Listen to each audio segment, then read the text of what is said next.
Great morning. It's a Friday. Usually we would have spent the time talking about relationships. But how about relating to the State of the Nation address some 12 hours on as the president briefed the country, but as the Constitution says, we have to say Parliament about the state of our country. And well, we all do know what the state is in our homes, in our communities, but generally, what will be the state of the nation from the perspective of the president? And that's the inclination we got just yesterday or Thursday, depends on how you want to take a look at it. But in the meantime, please make sure that you join us as we have some insightful conversations and do some great analysis on the subject. And we're going to have the Member of Parliament for Kankwe Central, Deputy Minister for Sanitation, and Patrick Yaubuama. He also is a lawyer by profession. He'll be joined by Alasan Suhini, Member of Parliament, Tamale North, Member of the Lands and Forestry Committee of Parliament. And we'll look at all the related issues. What the President's perspective is on how his government through the Interministerial Committee is treating Galamsey, and all the related issues as we have to discuss them. We'll take the time, ask Alasan Suhini why they decided to walk out of Parliament yesterday while the President was just about commencing his State of the Nation address. While that is going to occupy your mind on the discussion platforms, also make sure you join us, because Joy Prime, with the support from Muti, brings you Race to Heart. It's a health walk to make people, indeed all of us, aware of the need to do more regular exercises to protect our heart and other organs that we have in our bodies, and also free health screening. And that will include blood sugar, our pressure, BMI, as a body mass index, and general medical situation.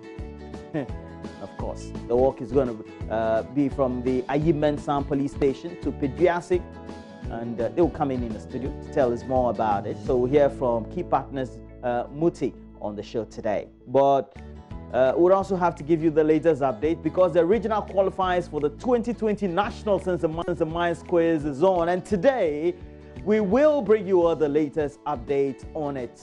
Yeah. They appear very prepared mentally and in high spirit, with higher hope to emerge as dragon slayers. In the first round, St. Rose's and Asamanka Senior High School had same scores, but the latter exhibited their masculine prowess and dominated in the second, third, and fourth rounds, emerging victorious.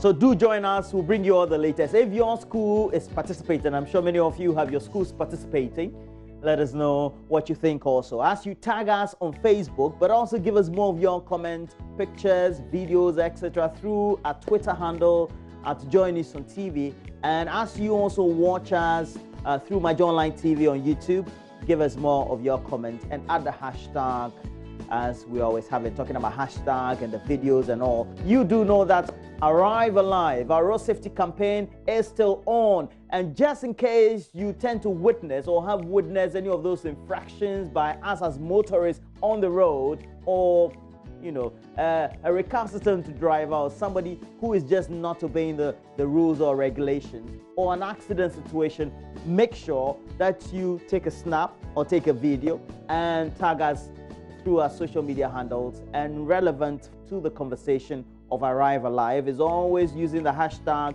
as it goes, Arrive Alive. Use the hashtag AM Show, another hashtag Joy News.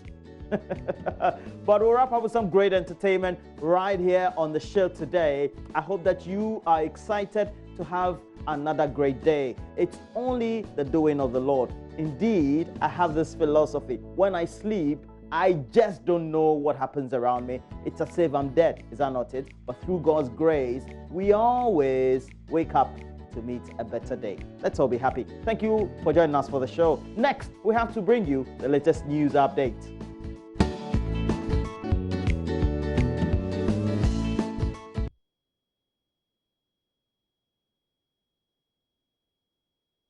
And talking about the state of the nation, we will have a discussion on it. But let's run by you this, because the minority in Parliament, they've been explaining why they walked out of Parliament as the President entered the chamber to deliver the State of the Nation address, which was provoked, they say, by a presence of a heavy armed police contingent. Now, the action has since been widely condemned by members on the majority side who have described it as an act in bad faith.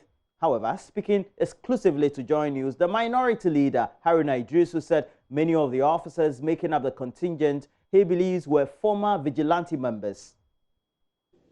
As you notice, were in black to protest imminent threats to the sustenance of multi-party constitutional democracy and to reject the tyrannical tendencies of President Nana Addo Dankwa and to reject his attempt to interfere with the Electoral Commission to compile a voter register that, as cautiously warned by the U.S. State Department, may lead to voter suppression, particularly in the NDC strongholds.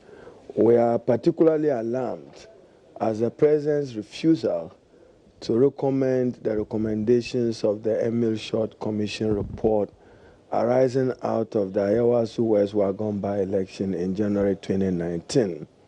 The President continues to shield his indicted appointees, even as that threatens the peace and stability of our country and its democracy. I mean, what happened in Ayawasu West Wagon was state-sponsored terrorism, when you have people use state authority, state resources, state power to intimidate a political opponent. It's not the same thing as justifying an MPP-NDC rivalry or conflict or fight that may end regrettably or unfortunately. But state-sponsored, can you imagine what will happen to the state and republic? December 7, 2020, if we have a repeat of that in just parts of the country or substantial parts of the country, and we are particularly concerned that many of their vigilantes have found their way into the security agencies, and we doubt whether their loyalty will be to the state or to the new patriotic party. If you are comfortable with vigilante groups going into the Ghana Police Service, God bless you. If you are comfortable with the continuous closure of radio, FM station and television station, and you are dear to democracy, God bless you. With the vigilante groups that you say have infiltrated the security services, the Peace Council is currently taking part in talks between the NDC and the MPP to root out these groups. The NDC has refused to sign the document. Yeah, because of the insincerity associated with some of these dialogue processes. You openly see MPP vigilantes being absorbed. Today, you didn't see them as you were entering. They offended us off to walk out. So it's because of them that you walked out? You saw the SWAT group. You saw them. They were deployed. We can't accept them. So is it because of the presence of the SWAT group that you walked out? It is part of our reason. We elevated it and we considered it, but when we saw them, then we say our democracy is in danger. Meanwhile, minority members of parliament spent time in their offices watching the president on their television set, whilst others left the premises with their offices all locked up. Joseph Opoku Gakpo visited some of them while in the offices.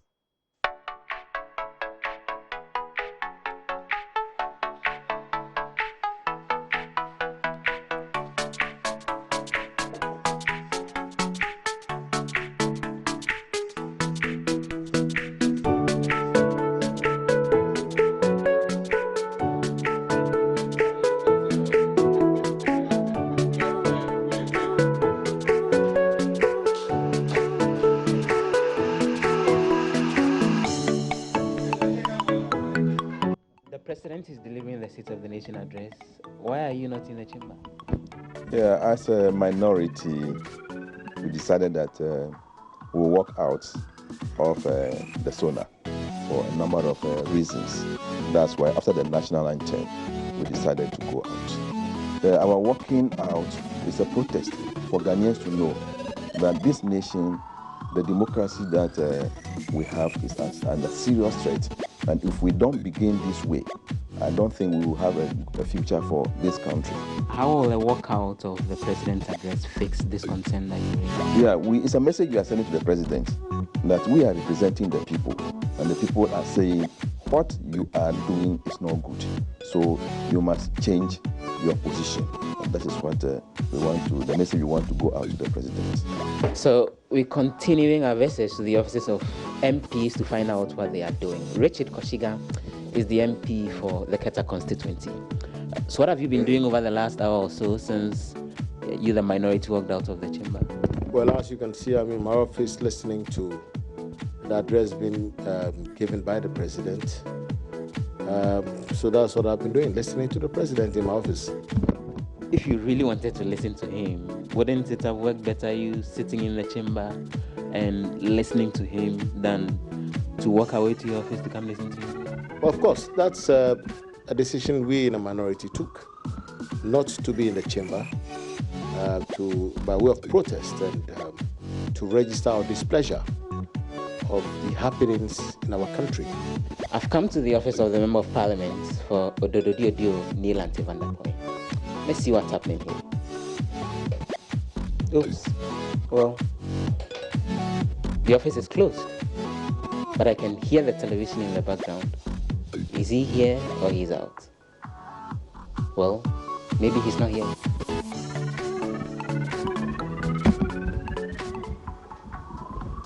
Joseph Opoku-Gapo, our lead parliamentary correspondent.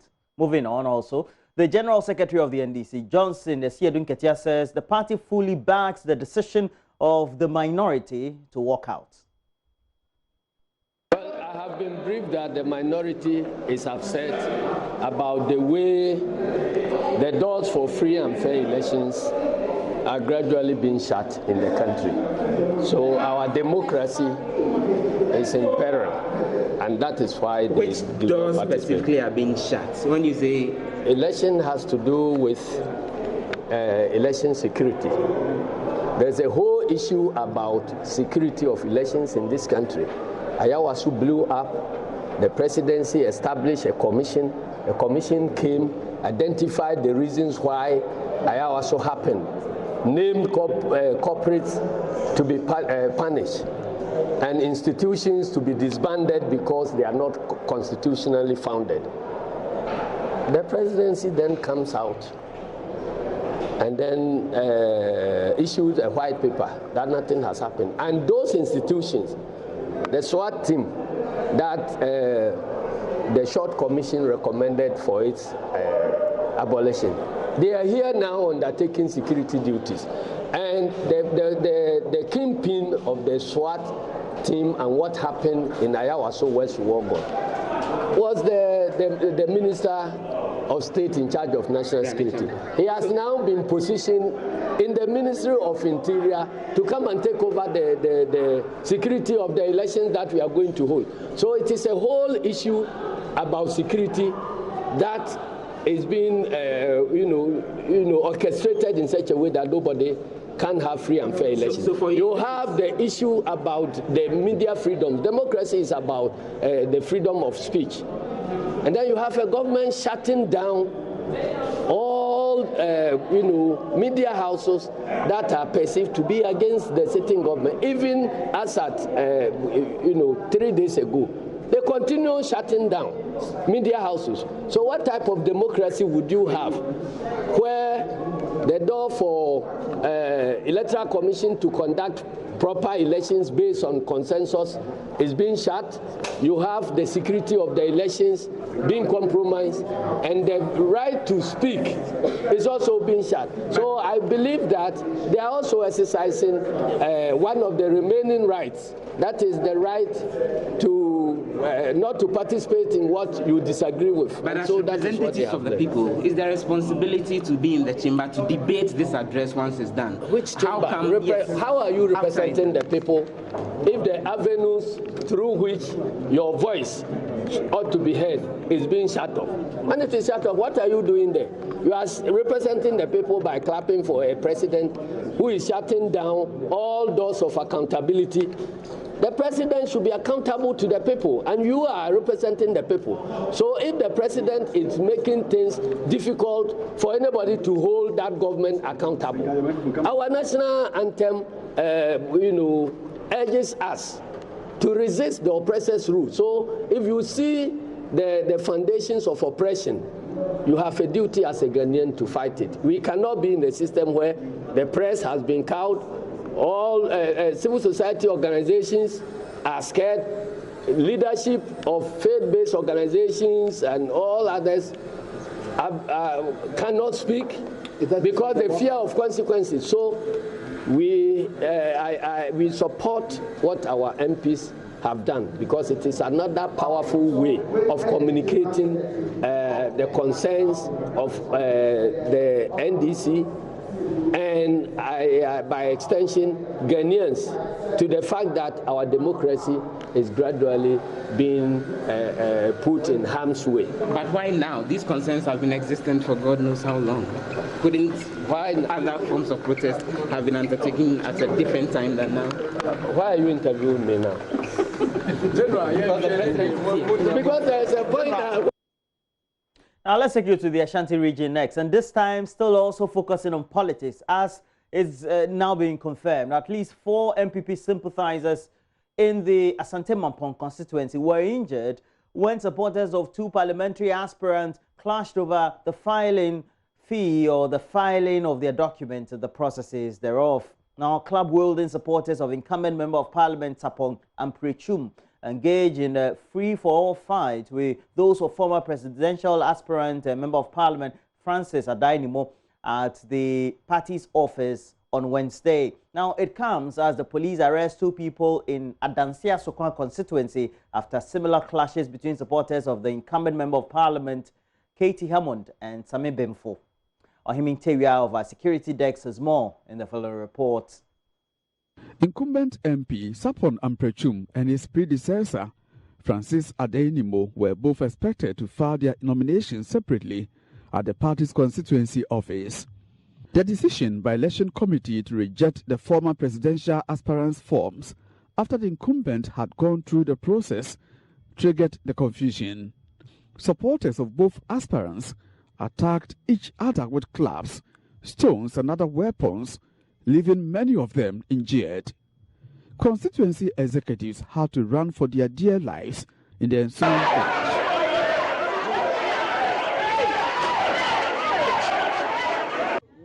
Mr. Adenimo is unhappy about the development he describes as avoidable. Why should just receiving of nomination be a problem? An exercise that takes about 5 minutes, not more than that, or 10 minutes, that can be done. And that is why tension is rising in the constituency. How long should it take one person to file nomination? So far in this constituency, 2 applicants have filed their nomination, 1 person, then today the sitting MP. So why should it be difficult for me also to file my nomination and for you to tell me that I should come on the last day of the period? I find it a bit ridiculous. There's no common sense in it. The former MP, who was initially denied nomination forms by constituency executives, called for calm among his supporters as he explores alternative ways to file his nomination. What is it to receive nomination forms to the extent that, there should be high tension for anybody to get injured? No, I will condemn it. It shouldn't be that I, Francis Adainimo, seeking power should be at the expense of somebody shedding blood. No, that we will not allow it to happen. But I think the Constituency Elections Committee, the chairman, Mr. Justine Makun, the constituency chairman, Mr. Luther Asari, and the constituency secretary, Mr. Malik, they should live up to expectation, because there is responsibility on them. The exercise they are doing, at the end, if there is any benefit, it will accrue to them. If the party has to compensate them, they will take it.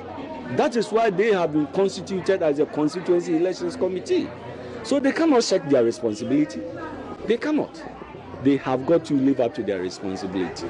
So for now, I will call on my supporters to remain calm, to restrain themselves, We do not want to encounter any violence. We don't want to engage in any activity that will, increase the tension. In Adansi Asokwa, 2 people have been granted bail after similar clashes between 2.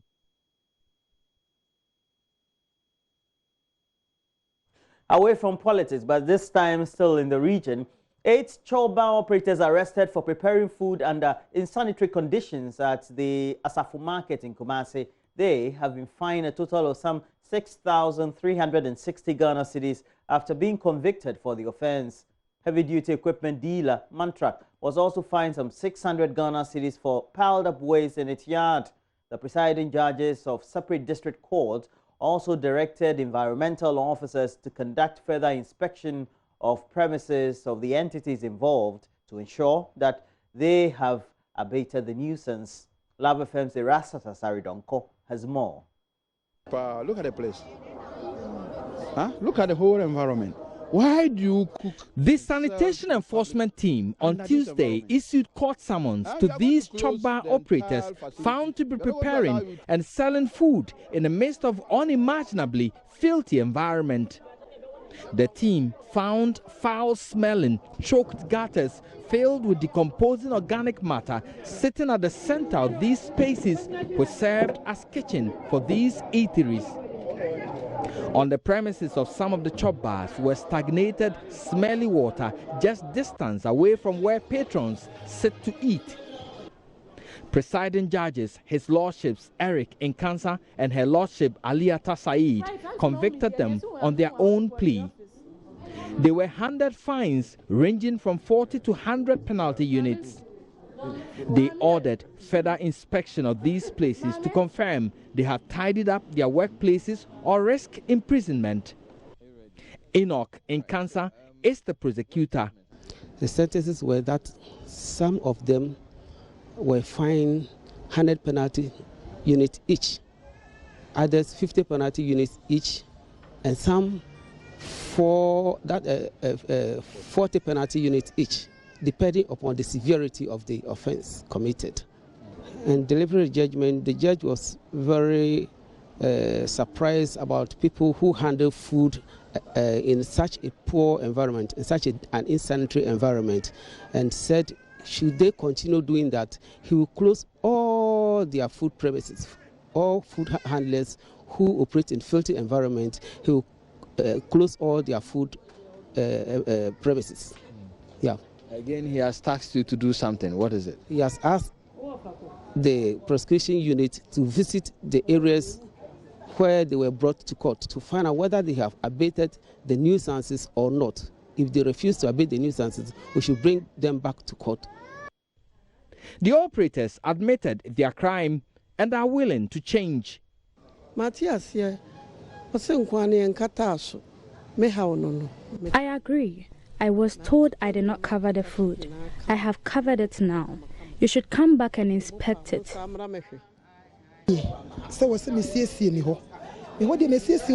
prepared to change. I'm cleaning my place now. I'll be done by Friday. The court has done the right thing. It should be replicated across the city. Your job. Rachel Awade, who represented Mantrak, was fined 600 Ghana cedis after she explained to the court that the piled up waste found on their premises has been cleared. Reporting for Joy News, Erastus Asaridonko, Kumasi. And to end the news, the Techiman Circuit Court, presided over by His Lordship Justice Alexander Graham, has denied a bail request for a suspected fake lawyer currently standing trial over perjury, deceit of court by impersonating and defrauding by false pretenses. The suspect, Idris Oyaya, appeared before the court, introducing himself as a counsel representing Usmanu Umaru and Ali Sambo, who are both standing for the offense of robbery and kidnapping. Now, the accused is set to reappear on the 3rd of March 2020 as the presiding judge awaits advice from the Office of the Chief Justice. Anas Abate was at the court and came through with the following report. So on the 5th of February this year, one Idris Yaya, dressed in a lawyer's gown, a wig, and a babe appeared before the Techiman Circuit Court, presided over by His Lordship Justice Alexander Graham. Introducing himself as a counsel representing Osmano Omoru and one Ali Sambo, who are both standing trial for an offense of robbery and kidnapping. Mr. Idrisu Yaye's demeanor raised suspicion and prompted the presiding judge, Justice Graham, to subject him to some series of questioning to ascertain the chamber he operates. The prosecuting officer informed the judge and the court that the suspect collected an amount of 25,000 Ghana cedis from the suspects who are standing trial involving the robbery and kidnapping case. The suspect was remanded in police custody and was set to reappear before the court today, the 20th of February 2020. Well, today, the prosecuting officer, Inspector F.K. Agbasa, was absent in court, and the presiding judge, His Lordship Alexander Graham, has adjourned the case to the 3rd of March 2020. His reason being that the prosecuting officer is currently not around, and so he have to hear from his side as well before taking a decision. Also, the case has been referred to the office of the Chief Justice, and the presiding judge is waiting for advice from the office of the Chief Justice. So we've been speaking to his defense counsel, lawyer Osu Ajiman, on the proceedings today, and this is what he has been saying. The prosecution requested the court to remand him to enable them complete or continue with their investigations. The court granted the application of the prosecution to remand him. So he was remanded, and the case was adjourned to today, which is the 20th of February. This morning we came to court. Unfortunately, the prosecutor was not in court, and as a result, my lord adjourned the case to the 3rd of March. Although I made the application that because his liberty is at stake, the court should grant him, bail, whether or not the prosecution was not in court. But the court says that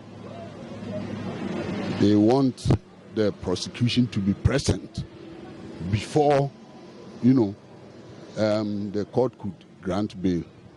So you were pushing for a bail. Why? Any reason why you wanted? Yes, I was pushing for bail because the man has not been convicted yet, right? It means constitutionally, he's presumed innocent until he has been found guilty after trial, or until he has pleaded guilty himself. So it's lawfully presumed that he is innocent. And if he is innocent, then his liberty should be given to him. That is, he should be admitted to bail. Asked if he's confident his client will walk freely after this particular hearing, lawyer Osu Ajiman has this to say. Well, I am not the court. It's the court which determines the guilt or otherwise of an accused person, right? Yes, it doesn't lie in my mouth to say whether he will be guilty or not guilty. That should be left to the court to determine after trial or after he himself maybe has pleaded guilty. As his lawyer, you should be able to tell whether he will... Very well, he has told me that he is not guilty of the offense charged. So standing by that. Well, that's what he says, right? So we leave it to the court to try. The suspect, Idrisu Yaya, is currently standing trial on 3 different charges. 1, perjury. 2, personation. And 3, defrauding by false pretense. And that is a charge being leveled against him by family of the 2 suspects who are standing trial in relation to the kidnapping and robbery case. So from the Techiman Circuit Court, I am Anas Sabit for Joy News. Well, that's it. Latest news update we have. But we have more news. I can see a lot of the newspapers in the studio. Do stay with us. Myself, Mama View Osobwaje, we will be looking at stories occupying the front, center spreads, and the back pages of the newspapers. In the meantime, if you're on the road, make sure you drive safely. The campaign is on. Also add the hashtag #ArriveAlive, especially also the hashtag AM Show and the hashtag Joy News to all commentary on Facebook, Twitter, and the rest of our social media handles. We're taking a break. We'll be right back.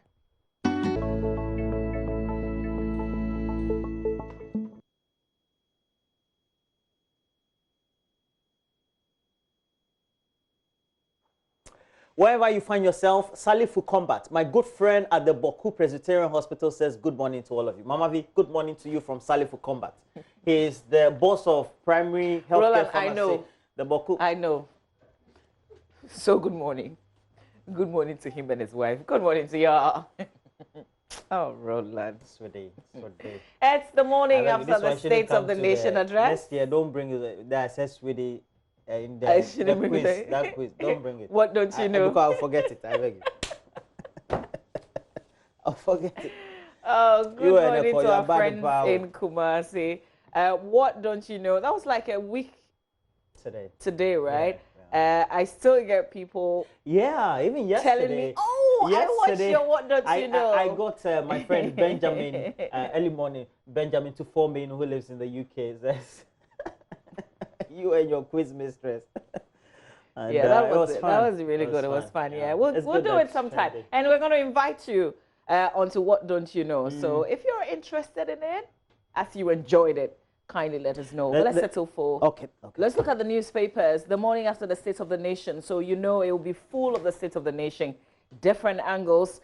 And yesterday, minority boycotted. Well, they walked out in grand style. I mean, I didn't see it coming. I had talked about the dress code because I got a hint that they were going to be mourning and the majority would be in whites, in celebration, exactly, more like victory.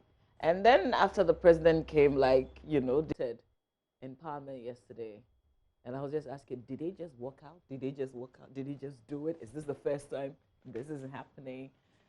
And I guess my disappointment was, it's not because the president had said something, like you usually do it when in reaction to something that had just happened.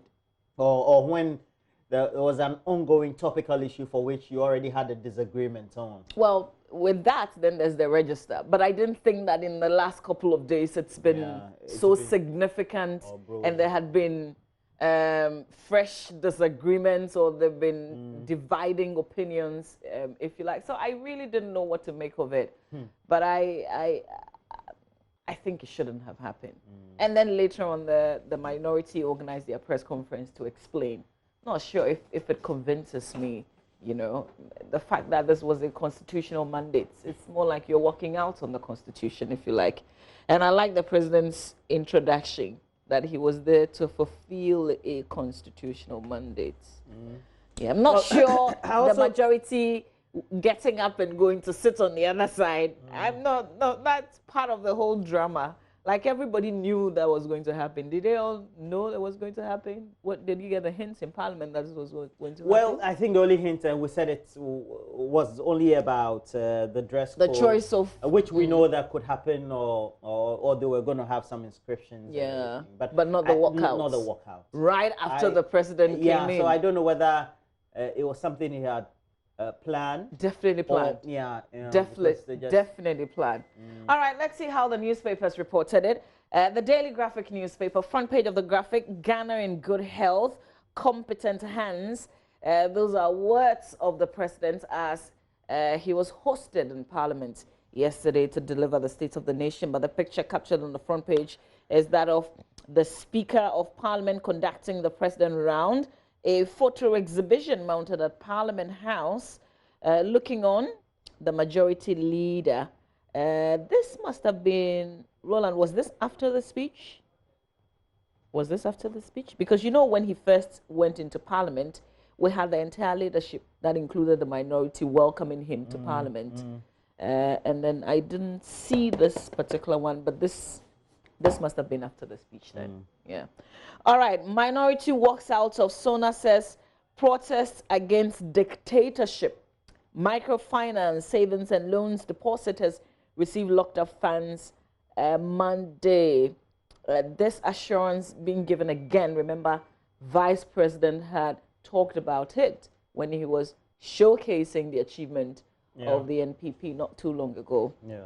Also, Bawumia will be my running mate for 2020. Akufo-Addo discloses as he files nomination. He filed his nomination right after delivering the State of the Nation address. No surprises there. He's going to run again. And Dr. Bawumia will be his running mate. The center spread full of pictures of the State of the Nation. So, you know, you can catch the still pictures in the paper this morning. We had former President Kufuor and Mr. Rawlings, Mrs. Kunedu in Parliament yesterday. Back page of the paper, government will deal with Galamsey decisively. That's President Kufuor on this Galamsey fight. The government remains resolute in dealing with the menace of illegal mining despite the challenges. Presenting the State of the Nation address in Parliament, he said some successes had been chalked up since the government took up the fights.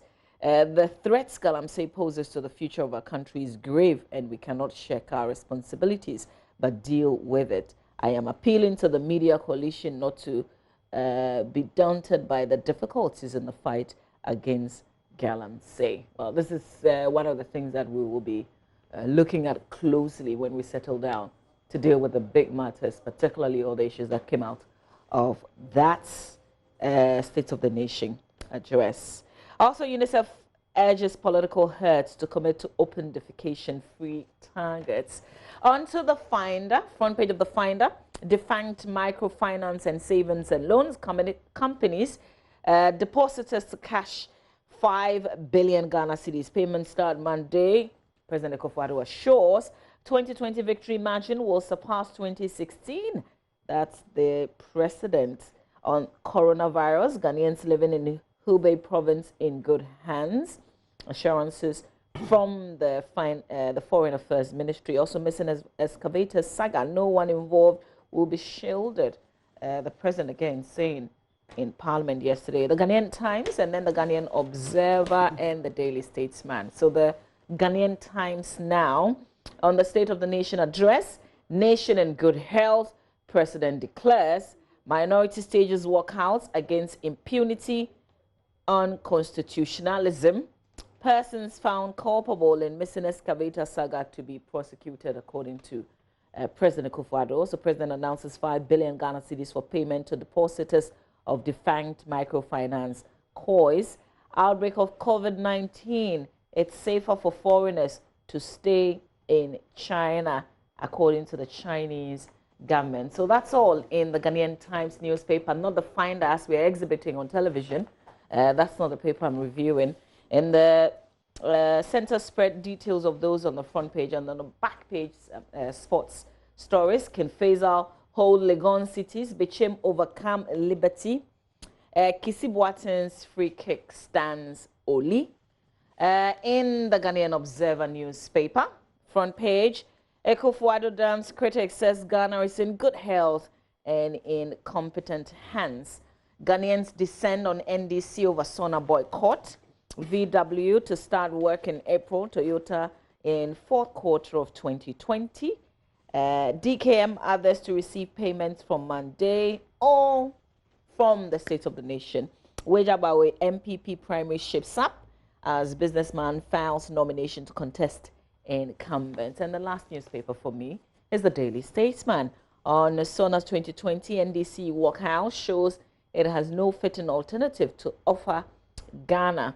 We're determined to do more. President assures Ghana is in competent hands. And Akufo-Addo files for NPP presidential nomination. That will be all for me in terms of the headlines and the newspapers that I have, Roland. All right. Let's go to the Daily Guide. Has on the front page, I'm running with Bawumia Nana.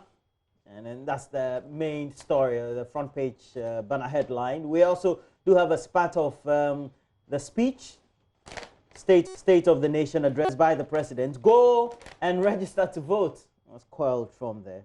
Take all seats. President urges MPP as NDC walks out. New arrest in coup plot case. Evacuation plan for Ghanaians in China. Let's go to the back page. Pep warns Barca chief over Citibank remarks. Kotoko chief runs from Juju. Player bites opponent's penis, gets 5-year ban. And this is not in Ghana. And PSG balls in World Cup bribery scandal. Nasser Al Khalifa. And Nasser, it's in connection with the Media Rights Award to various World Cup and Confederation Cup tournament, and the Swiss Attorney General's office has determined.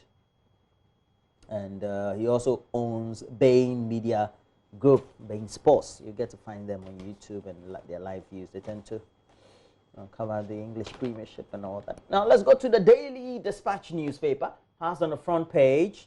Akufo-Addo files for second term and declares Mahama will take Ghana backwards.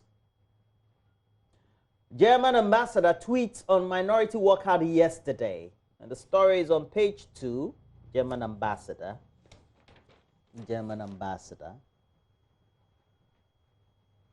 And then this is the tweets. NDC opposition leaving parliament before President's State of Nation speech. What's your opinion on that? Yeah. Other stories occupying the front page. Eslo Usu dares minority to debate President's State of the Nation address. You were not there. So how would you debate it? I don't know. Maybe they won't debate it. Maybe that's another plan. Mama V and I don't know. So shall we go through to your sources within the minority and let's see whether they will debate the State of the Nation address when the they will. I mean, some of them were, just as Joseph showed us, yes. They were watching on TV. They were watching. They love to join news coverage better than the real view. They walked out. That was good. They walked out. They didn't say they were not going to listen or watch. Yeah? Okay. I get your point. Yeah. So it's not the content. It was just it's not the content they didn't want to hear. It was just the act that they wanted to take. Yeah. They wanted to make the headlines, and I think if that was the objective, then they got all of us because we paid attention and we were interested in the press conference because a lot of us didn't understand why the walkouts. I know, right? So they got all of us. Yeah. I mean, we hardly paid attention to the president picking his nomination.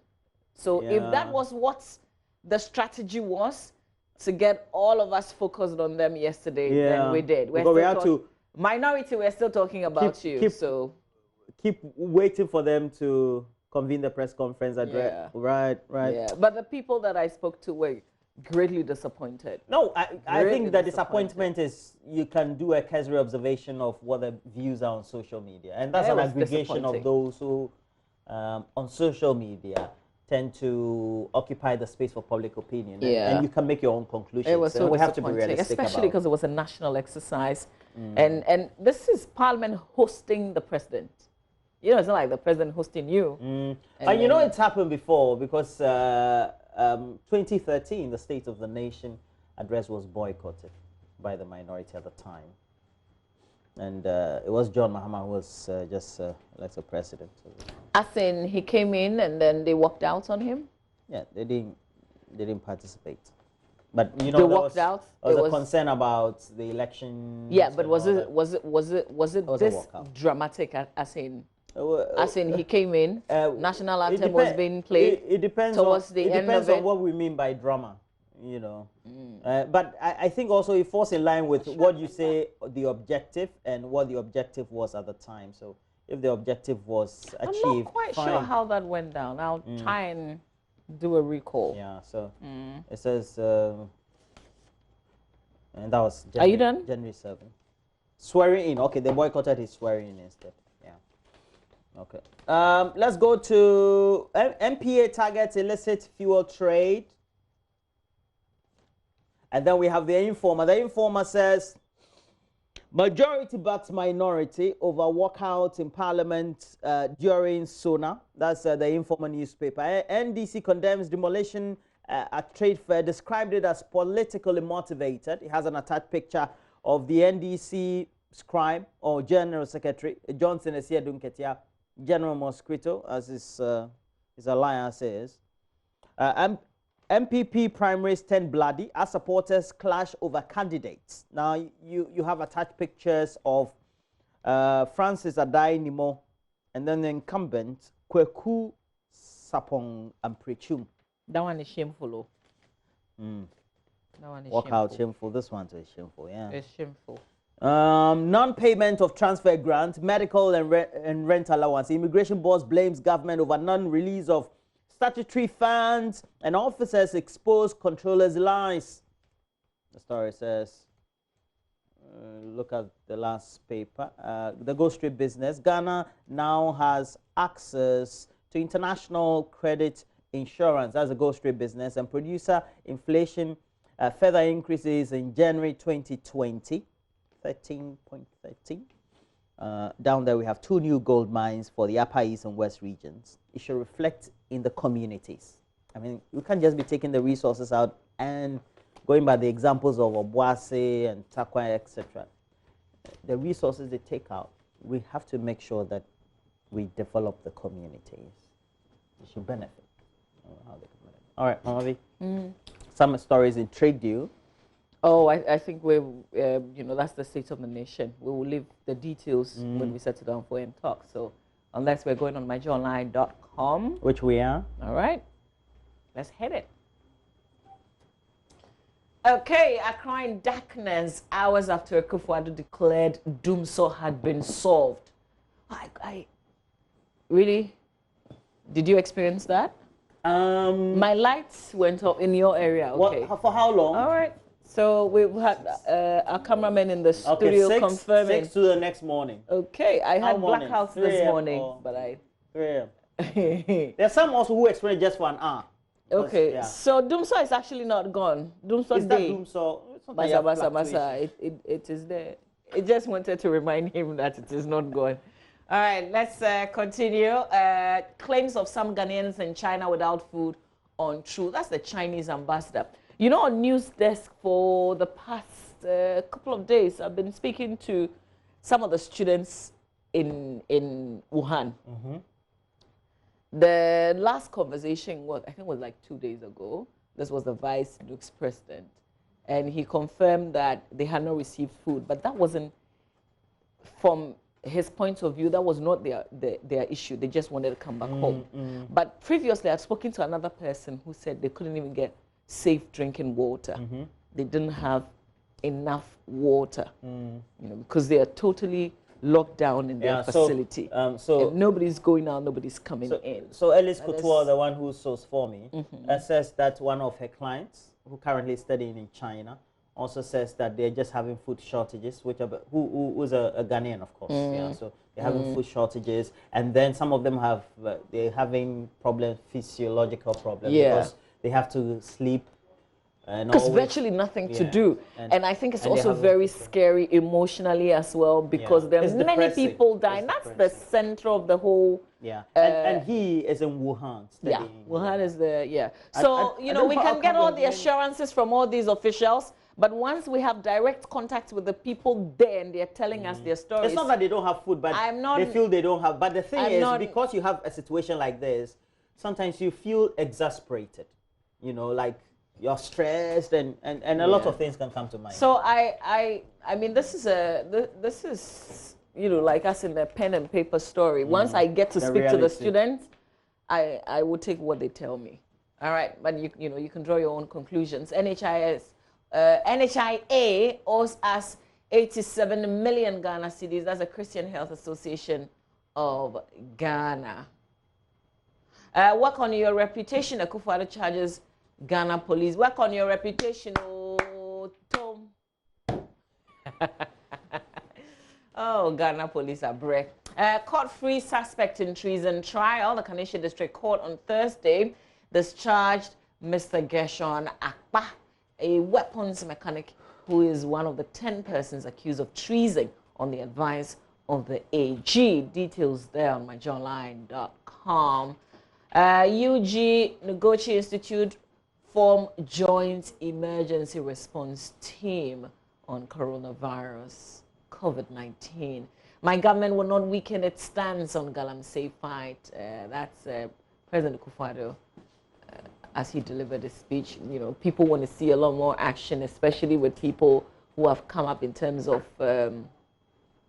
this whole Galamsey thing. Those were the allegations. You know, people want to see him make a public pronouncement on these specific people as well. Because for now, like it's not encouraging at all. It's not encouraging. If the same people we put there to do the fight are the same people enjoying the things that they claim to be seizing, then that's not good. Definitely not good.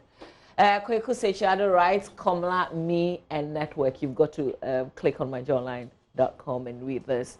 So, you know, there was a book launch, things that Komla wrote in his diary, put together by his dad. And if you loved him, what all of us did, then you might want to know the sort of things that he was writing about, work, his Percy, his inspiration. Kindly look for the book. All right, plenty more stories on myjournline.com. Please make time and explore. That's it. We'll bring you sport right after this. Oh, I wanted to have a birthday. No Happy birthday. Stay with us. 25th anniversary. My name is Benedict Osu. Welcome to the sports segment here on the AM show. It's a Friday morning preview Friday, and of course, we'll tell you what to expect this coming weekend. Here on the local scene, there will no Premier League games, rather MTN FA Cup matches. On the international front, of course, action. There will be action in the English Premier League, the Spanish La Liga, as well as the Italian Serie A. But here on the local scene, a lot to talk about. And this morning, we start from the camp of the Ghana Football Association. The president, Keto Kuku, has responded to allegations that he's running the association with family and friends. Now, according to him, no one wins an election and surrounds himself with his enemies. Oh, I hear that all the time. Is it true? I don't know what they mean by that. But nobody wins an election and brings his enemies to come and work. I will not win an election and bring my enemies to come and work.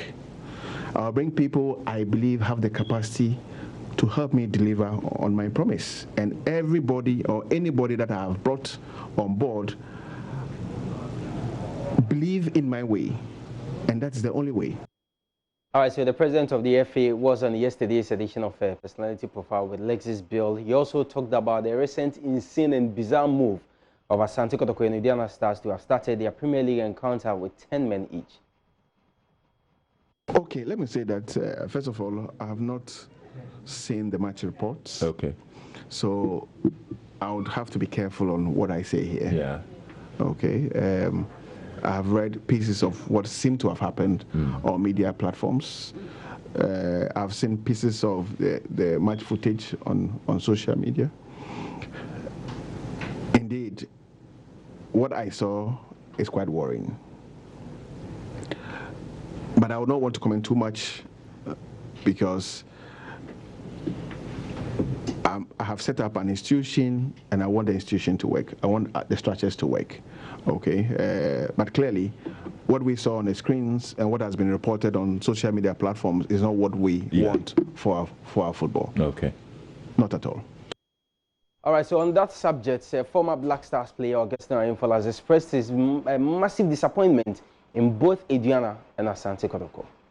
Yes, I cannot explain what really happened because I don't really understand what I saw yesterday. Right before the match commenced, I was doing planetary work on StarTimes, and we're hearing information as to the late arrival of the club Kumasi Asante Kotoko and its related issues. So if you bear with me, the game did not even start on time. Exactly. And so for both teams to come on the field of play and almost immediately start to dramatize issues, I was asking myself what was the issue, because during when they were shaking hands, you saw the Kotoko goalkeeper fall down, hold his face as if somebody has struck him. And then just before the commencement, I saw one player out, this player out. And I asked myself, what is going on? And for me, as a former footballer and also a coach, a technical person, I really can't think far about what really was going on, what really happened. And I'm very, very, very disappointed. I don't know, I mean, at this age, 2020, that these players, you want to inculcate in them that somebody somewhere has said that we should not start because they are also, I don't really get it. But does it even play a role at all? Does it work? I don't know, because I have never been through this before. You see, I've always said that when I moved from soccer missionaries to Ash Gold, when we had David Booth, was when I realized that all these things that we waste our time on, because soccer missionaries will go to the beach, we will be singing, gospel and all that thing at night, whilst we were supposed to sleep. We were there thinking that we were praying. And this man will go into the sea naked. When he comes back, he has some egg in his hand. He take it where there's some river just before, as if when he gets there, drop it in. He gives to our official. We thought that we had gone there to pray to God, because we were singing gospel. Then 2 a.m. at night. And then I moved to Gold Coast and David Booth. All right, so Augusta Infos, a reaction to what happened during that Kumasi Asante Kotoko and Indiana Stars game, which was played on Wednesday. Well, yesterday, 3 Premier League matches were played to complete match day 11 fixtures. And at the Accra Stadium, Accra Great Olympics, they played the host to Bekum Chelsea. Olympics lost that game by a goal to 0. Kim Faisal are still winless.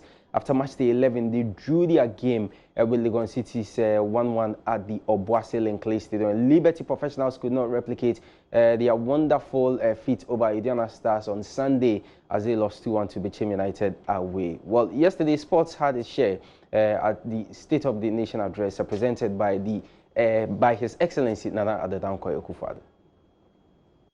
10 youth and sports centers of excellence are being constructed across 10 regions of the country at Wa, Doma, Donkwa, Onofin, Ho, Koforidua, Ninehi, Yendi, Navrongo, Axim, and Kanisi.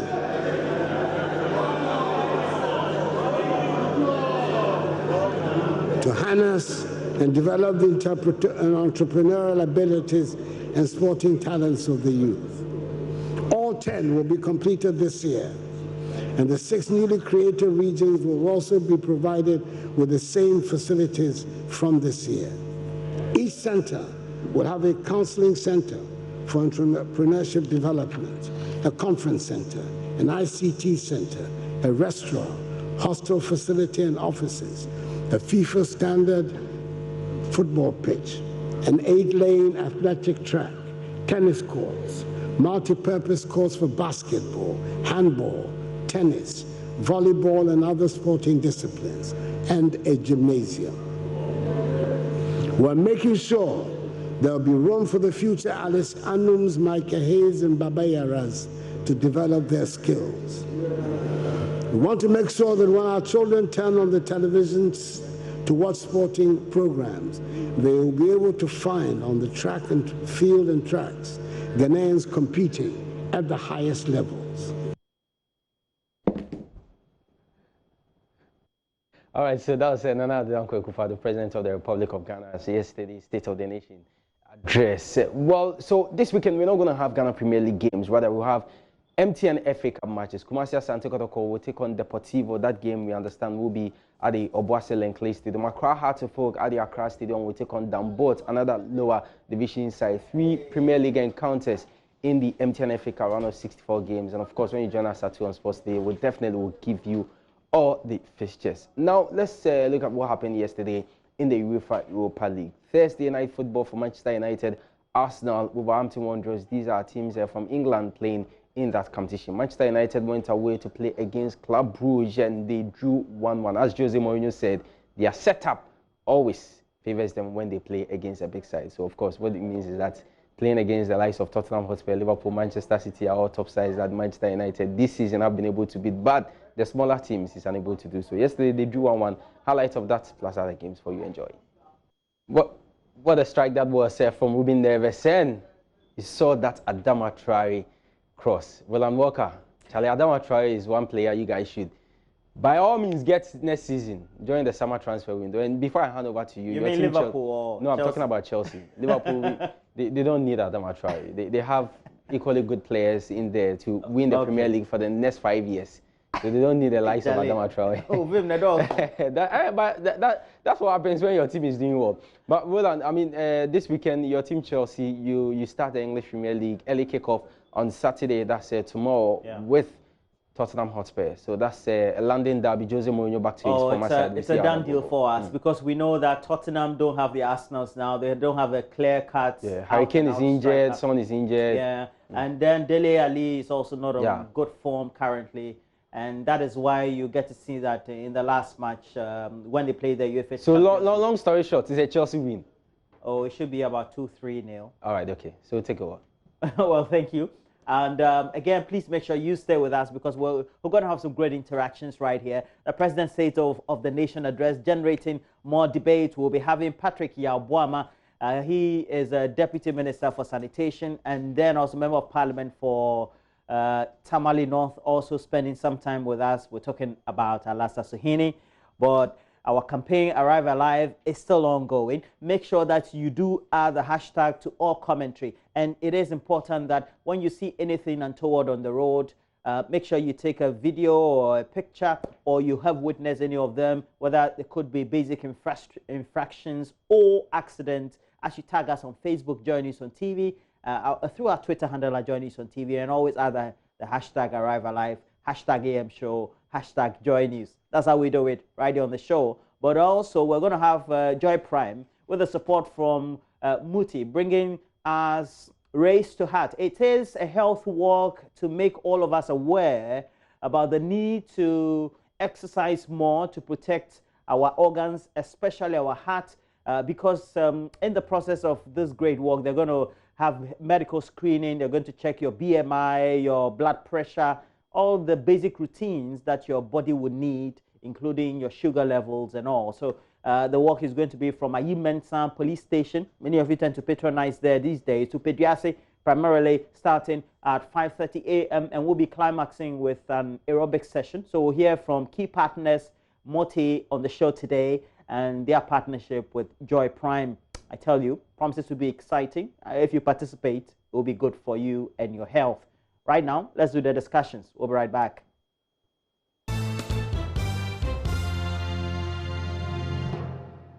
And what a way for us to start. Straight away, a Deputy Minister of Sanitation is in the studio, and we have to do that conversion rate into speech. And Patrick Yabuama is also a Member of Parliament for Okankwe Central, and he's here. You've gone unopposed, right? Oh, I filed my nomination. Ah, you just filed. Great, yes, great. I did. So when did you file? On the 25th. How many people are contesting you? Well, I'll know today. Nominations closed yesterday, so I'm here to get a report from the constituency secretary or the chairman. We are looking into 2020, not about anybody contesting. Yes. Anyway, the president also filed yesterday. I was with him, actually. Oh, great. The entire Greater Accra Caucus Party in Parliament was with the president. The regional chairman from the 16 regions were all there. National officers were all there.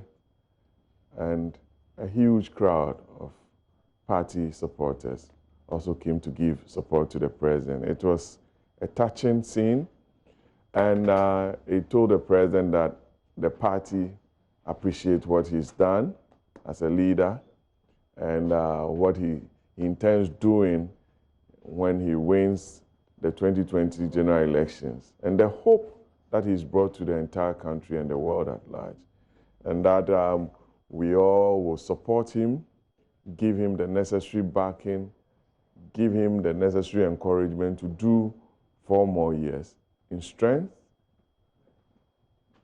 in tangible achievements, and with respect and the love that he's shown so far to the good people of Ghana. Yeah, it looks like over the last 4 weeks, the president has gone into a 5th gear mode. Prior to the State of the Nation had been to the Yoti region, transitioned to the Volta region, and just making all kind of flurry speeches, left, right, center, as we'll call it in the parlance. No, the president is a working president. I know that he's toured this country many times, more than any president. He's not the type who loves to sit in Accra. He loves to go around, inspect what his ministers and officials tell him, and also ask questions to ensure that what he told Ghanaians prior to the 2016 elections are all fulfilled. You see that he's put his vice president in charge of the economy. And the vice president recently gave an account of what he's doing with regards to the economy. When he goes around and it's about roads, the road minister is there. The trade minister is there to show him what he's doing with regards to 1D, 1F, when it's about one village. So he's a working president who wants to be a hands-on person to see and actually put his ministers to test and question them as to what they are doing in their various sectors and the reports that they present to him so that he's not misled. Mm. And you are with the sector, the sanitation minister, deputy sanitation minister, and you're with the sector. The president seemed to paint a very rosy picture of great achievements in relation to especially what the conversion rates are for communities that have access or not in access to some of those key amenities that we talk about. Well, the president did not paint a rosy picture. He did not? He was very modest in his presentation because we inherited a sector and he created a new ministry out of two major ministries, that's the local government and the Works and Housing Ministry, which came as a result of SDG 6, which is a global program. So the president needed to tell Ghanaians what we've been able to achieve so far. And he did not just say that, he presented data to support it. And the data was well prepared by officials on the ground across the country. The president did not even mention a lot of things that we've achieved and the programs that he supported the ministry to initiate, which includes the 200 million that he recently helped us and Parliament with my colleague here to approve for the Greater Accra region to fight flooding, waste, sanitation issues. The Gasly program that he helped us secure 45 million from the African Development Bank, the $31 million to support provision of water for over 500 communities in the Ashanti, Eastern, Volta, Oti, and the Greater Accra regions. The president, in the speech, also, I'm saying he was being modest because he didn't want to be flamboyant. The Yendi Water Project, yesterday, day before yesterday, the Finance Committee met on the 85 million euro Keta Water Project, which I believe today the report will be laid, to serve the southern Volta region of Ghana. The president did not want to go into all that. You know, when you go to, just before we came, because we were looking at the various areas, and you go to the website of the United Nations Children Fund, there's a phrase in one of the paragraphs there that it says Ghana has no clear urban strategy when it comes to sanitation. The urban strategy is what I've told you, that the president recently... How come the UN doesn't know? Maybe they haven't updated. When was this? When was this? The current site. I don't think so, because we are working with UNICEF. They are partners in this ODF report, which has led to an increase of open defecation-free communities from 410 in 2016 to over 5,000 as at end of June 2019, December 2019. Do you watch our Joy Clean Ghana campaign? I'm encouraged by that, and we support every media house to support the fight and ensure that we have a clean society. The pictures are usually not good. Do you go to the... We do. We are in touch with our assemblies who are directly involved with sanitation management at the local level. They are doing their best. We're also encouraging them. We put them on their toes. We report. We send pictures. We send our monitoring teams around every day to ensure that we all live in a clean society. We all believe that water is life and sanitation is dignity. All right. Thank you. You were prefacing this with the related issues of conversation on sanitation. My boycott brother is in. Yeah, well, we'll talk about the boycott just after his initial speeches. But I would want to ask why the boycott was in the first place. Well, my apologies for my late arrival due to circumstances beyond my control. Thank you very much for indulging me. Let me say good morning to Honorable Patrick. Good morning, and good morning to yourself, and good morning to our viewers, especially the very good people of the Tamale North constituency. Yesterday, after the boycott, we held a press conference at which we outlined, some of the reasons why we had to stage that walkout immediately after the national anthem was played.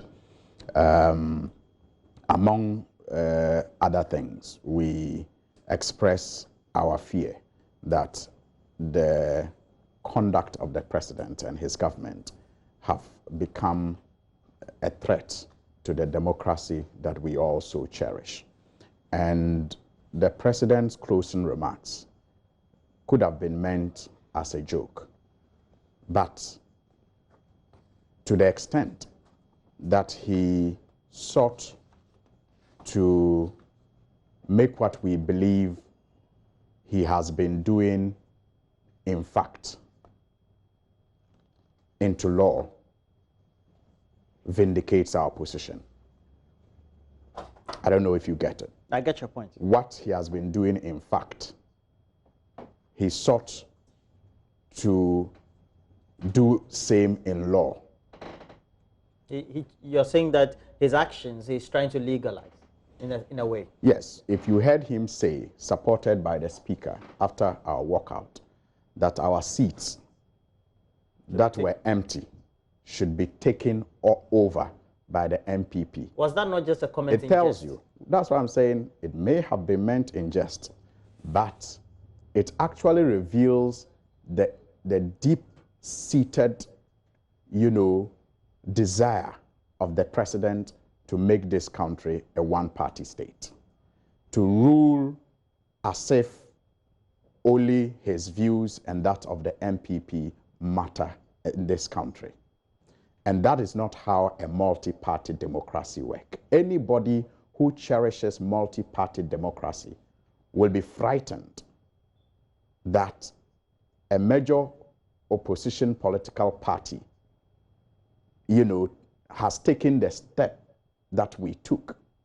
But he will not be excited that indeed he has an opportunity to entrench himself and his party in government. So for me, it may have been meant in jest, but it actually points to a vindication of our view that he seeks to do, in fact, he seeks to do what he has been doing, in fact, in law, by perhaps manipulating, like we have suggested, the electoral outcome of 2020 so that he can have a one-party parliament. Even when the NDC had the opportunity to do so in 1993, after the general elections, the independent candidates who won and were in parliament got the support of the majority NDC to have their views expressed and sometimes even taken. And the NDC bent backwards, did all that it could to get the NPP to come on board in 1996 so that the multi-party democracy could have meaning. But we believe that the president has become a threat to our democracy through his actions. He has acted like a despot. Look, for example, the media is no longer what it used to be. You can choose to, spin it however you want. But those who even work today do so with a lot of caution. Because you don't, and you are slapped with one, regulation or the other, or sometimes you are just shown raw power. Infringements, because of how fragile our democracy is, that media houses, you know, suffered in the past and were helped to correct, because we all thought our democracy was so fragile and there was a need for us to help those media houses when they infringe the regulations, are now being used as reasons to shut down not all media houses, but those that are found to be critical.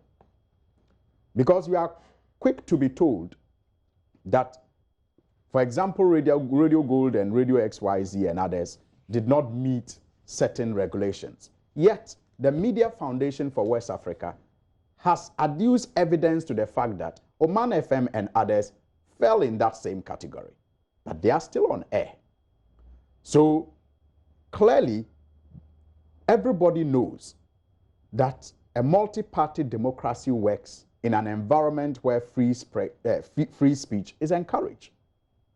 Never before have journalists in this country had to even flee, at least in the Fourth Republic, for their lives. But you know, in the Fourth Republic, we've had journalists in prison, and for which the criminal libel law was subsequently passed and now fully in place.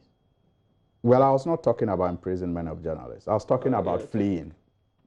Okay. When you want us to talk about imprisonment of journalists, I'll come there. But I was talking about fleeing. So I'm saying never before in the Fourth Republic have journalists had to flee for fear of their life, go into exile before perhaps returning. And your own journalist, Manasseh Azure, is an example. He went into exile. He went into exile. Didn't he? Didn't he? We are told he had to be taken out of this country. What is exile? We are told. No. And exile is a state of being back from one's native country, typically for political or punitive reasons. Well, so he fled this country into exile. Okay. And because of his safety.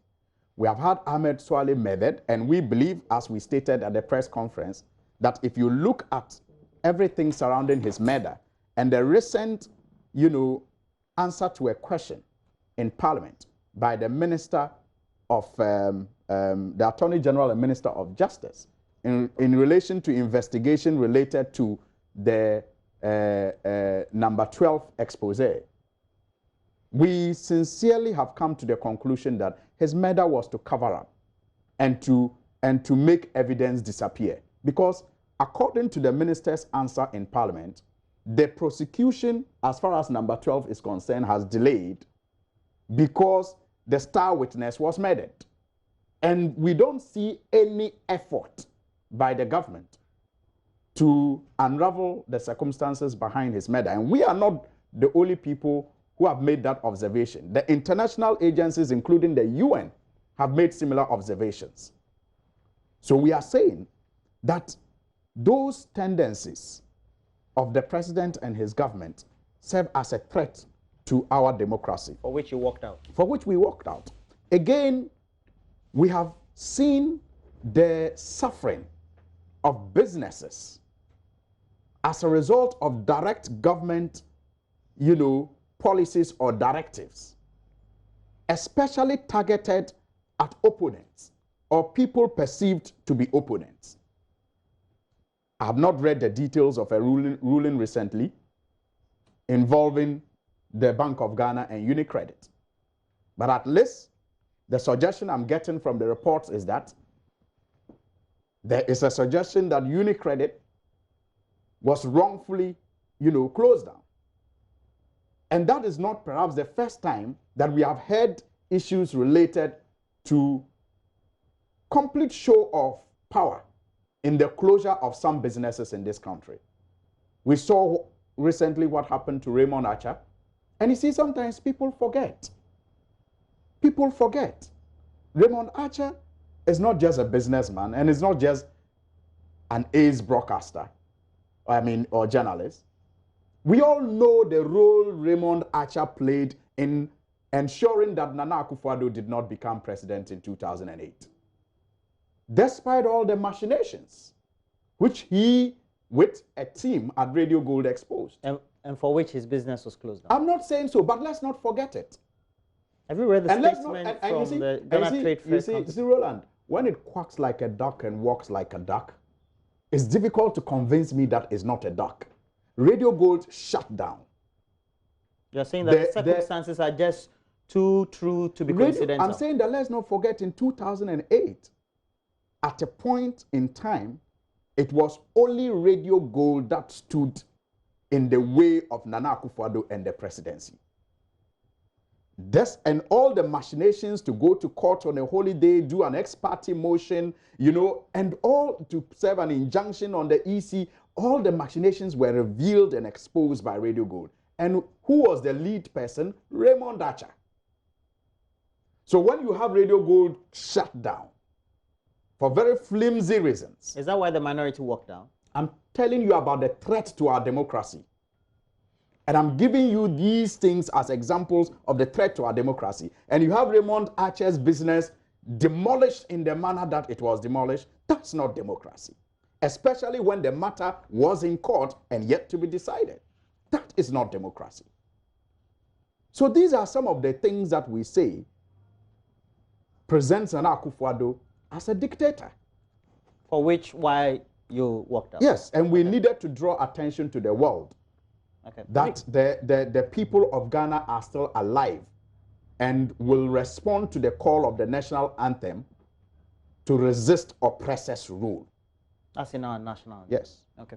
Please, your reaction to it. Because you were in Parliament yesterday. Did you also go and occupy a seat which did not belong to you? No, Roland, let me shoot straight to the point. I didn't, but my brother Suhini has made certain statements that are not factual.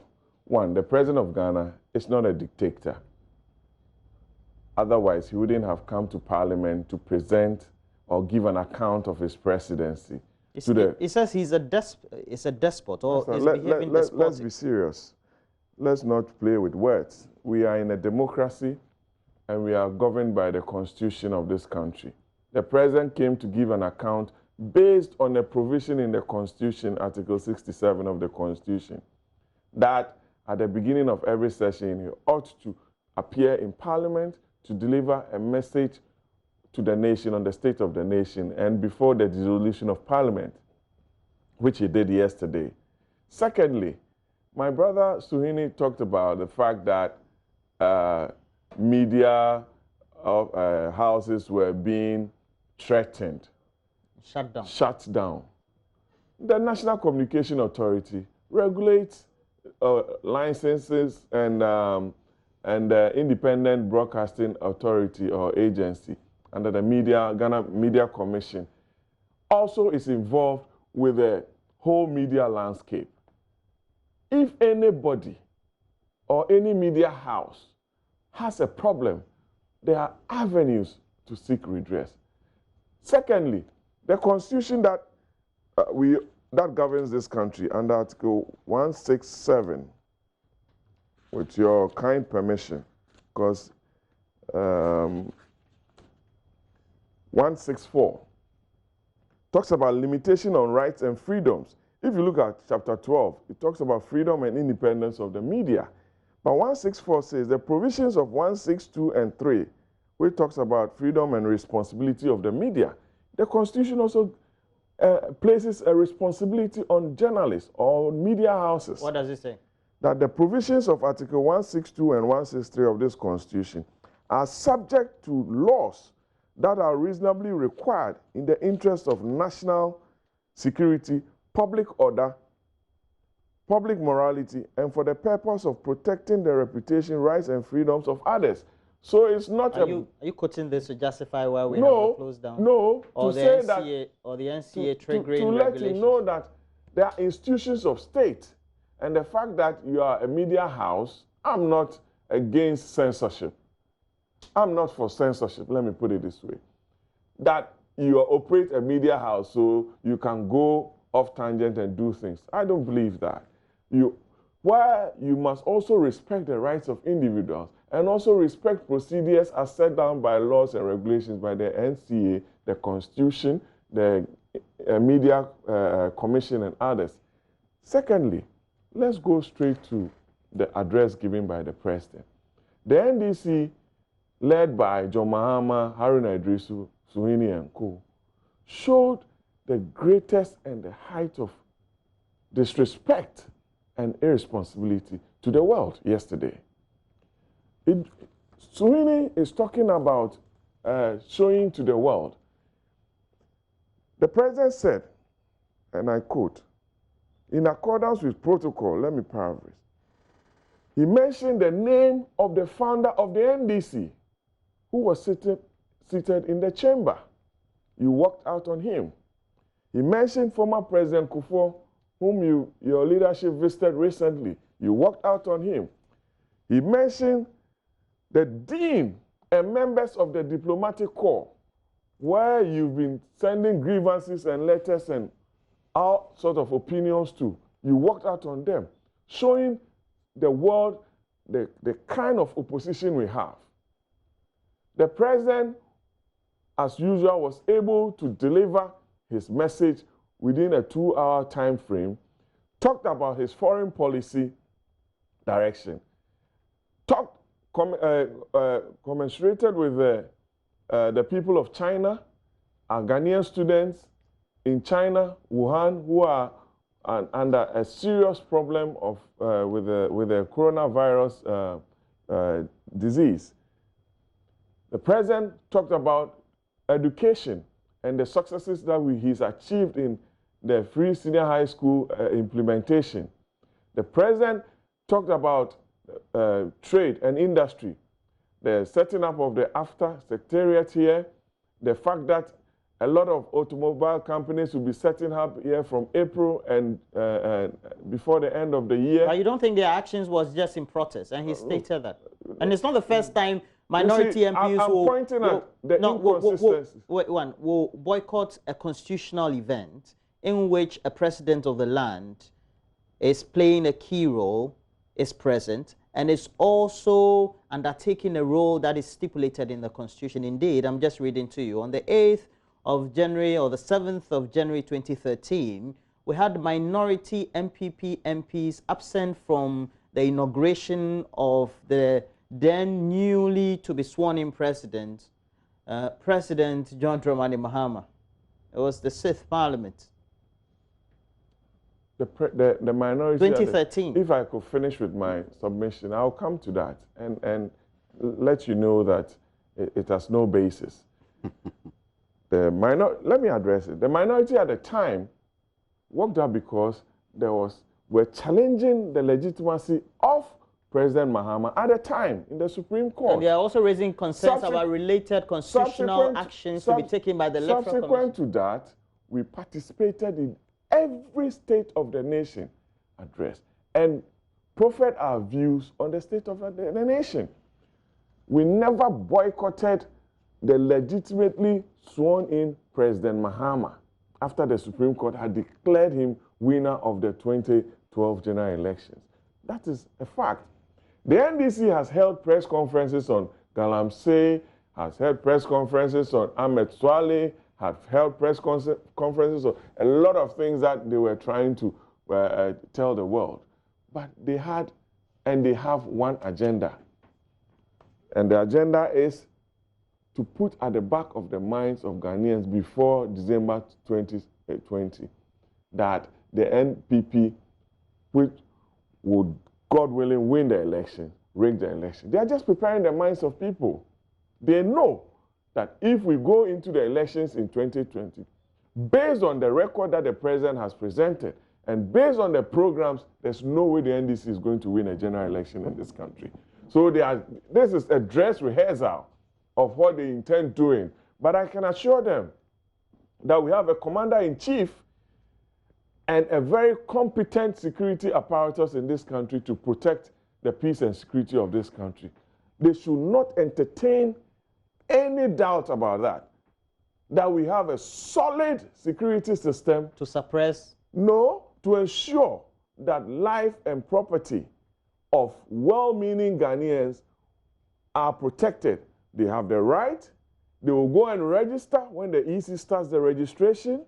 They will have the right and be protected by law to go and vote on December 7th and exercise their franchise. They cannot subvert the Constitution. And we want to put it across to them that we are going to ensure that the good people of Ghana are rightly protected. The message, the vision, the agenda, the manifesto promise that the president set out is delivered. We'll go out and campaign. The president yesterday filed his nomination, also mentioned to the good people of Ghana and the world that he's going to run the elections with Dr. Bawumia.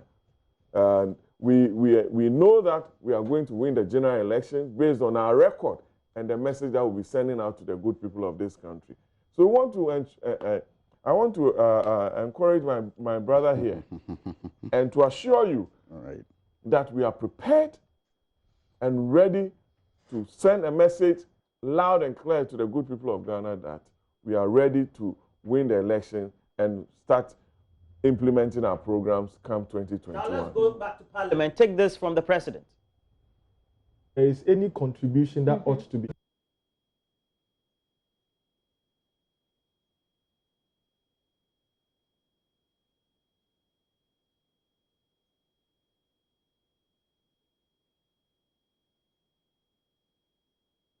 The mention of Operation Vanguard would seem to be at the appropriate time to deal with the subject of galamsey, the popular name that has been coined for illegal mining. When we came into office in January 2017, galamsey activities were rampant in many parts of our country. Our lands, forests, and river bodies were being systematically degraded and polluted without any care. And this had been the case for several years. And indeed, the previous NDC government had given up the fight against galamsey. We determined that this was an intolerable situation, and we owed it to generations yet unborn to tackle the problem and save our environment. I was very much aware that the lure of gold, once it takes hold, drives away all rationality. That is not a Ghanaian characteristic. It is a human characteristic that has been displayed all over the world throughout the ages. I was therefore not under any illusions about the size and scope of the problem we're taking on. But I was cheered by the support from a large part of the population that has also recognized the danger posed by the degradation of our lands and water bodies and the needless deaths of young people who are being buried alive in makeshift mining pits. I welcomed in particular the media coalition which was formed in July 2017 that lent its support to the fight against galamsey. As I have said on countless occasions, the battle we launched was not against mining. It would be unrealistic for anyone to suggest there should be no mining in Ghana. The Almighty, having blessed us with all these precious minerals, must surely be in agreement that we'd find ways to use them to develop our country and for the benefit of our communities. However, taking the minerals out should not lead to the destruction of our water bodies and forests or endanger the sustainable existence of our country. What is more, it was obvious to all that the small-scale mining that had always taken place in our communities had been transformed into something unrecognizable in our history. And Mr. Yabuama, the president seems to suggest that... I thought I will come in at this point. Okay. Yes, yes, please. Okay. I mean, Maybe he's taking over as the host of the I'm not a program. spectator, please. I wanted to come because since he was he's in been going on and, you know. So he will talk about illegal mining. I will. Because the president seems to suggest that everything was rosy and the water bodies have never been cleaner than before, you know. Well, you know what the truth is, but I will address that issue. But there's also the need for me to just respond to a few things that my brother, you know, made reference to. You see, he's a very fine gentleman, and so I can see his, you know, discomfort in the position that he finds himself trying to explain away what obviously is a very difficult situation. Which is Look, what?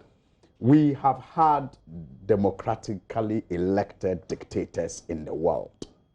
So the fact that, yes, elected dictators. Yes, I mean, what is the name? Zimbabwe.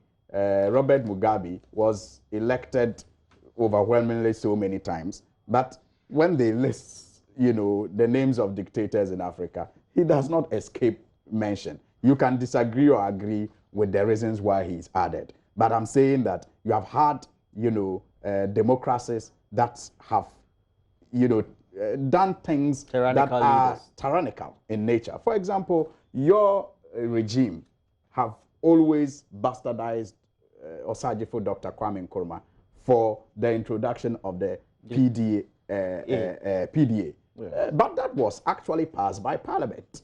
It was passed by Parliament. The CPP-dominated yes. So don't say that because the president. Democratic. Don't say that the president, because the president came to fulfill a constitutional requirement, that alone makes him a Democrat. And look, they are very quick to always refer to the actions of the NCA when you talk about the deliberate clampdown on the media. But I'm telling you that the world has seen through that trick. And so it is time to abandon that excuse. And that is why the Freedom House, which is an international agency that looks at media freedoms in the world, have stated in part of their report that, however, in a much broader range of countries, governments are using the more subtle tools of media regulation to restrict press freedom, maintaining a veneer of legality and pluralism that is less likely to draw attention or criticism from abroad. Manipulation of the regulatory framework allows leaders to either tolerate or rein in influential news outlets. And you are certain this is the same thing that's happening on the political situation, and permits even democratically elected governments to fortify themselves against future electoral competitions. Democratically elected governments, they use it to fortify themselves against, you know, future elections. And so that is exactly what is playing out in the case of Ghana. And we want to highlight it through some of the actions that we took yesterday. On Galamsey, look, I was astounded. I was shocked. You were watching? By the president's, you know, what do you call it? Position on Galamsey. We all know what the truth is. Our water bodies are more polluted. And you have been doing those reports. The turbidity levels are higher than it used to be. The environment has been degraded more than it used to be. We know. And you see, this is happening at a time, Roland, that we have had a government and a president who has had unprecedented support across board. This is not the first time we are fighting Galamsey. We know. But this government has been so lucky that media houses went out of their way to dedicate precious airtime in support of the president's fight. Civil society organizations, through their own budgets, allocated funds to support the president's campaign. Chiefs and opinion leaders all spoke and willingly did things on their own to support this campaign.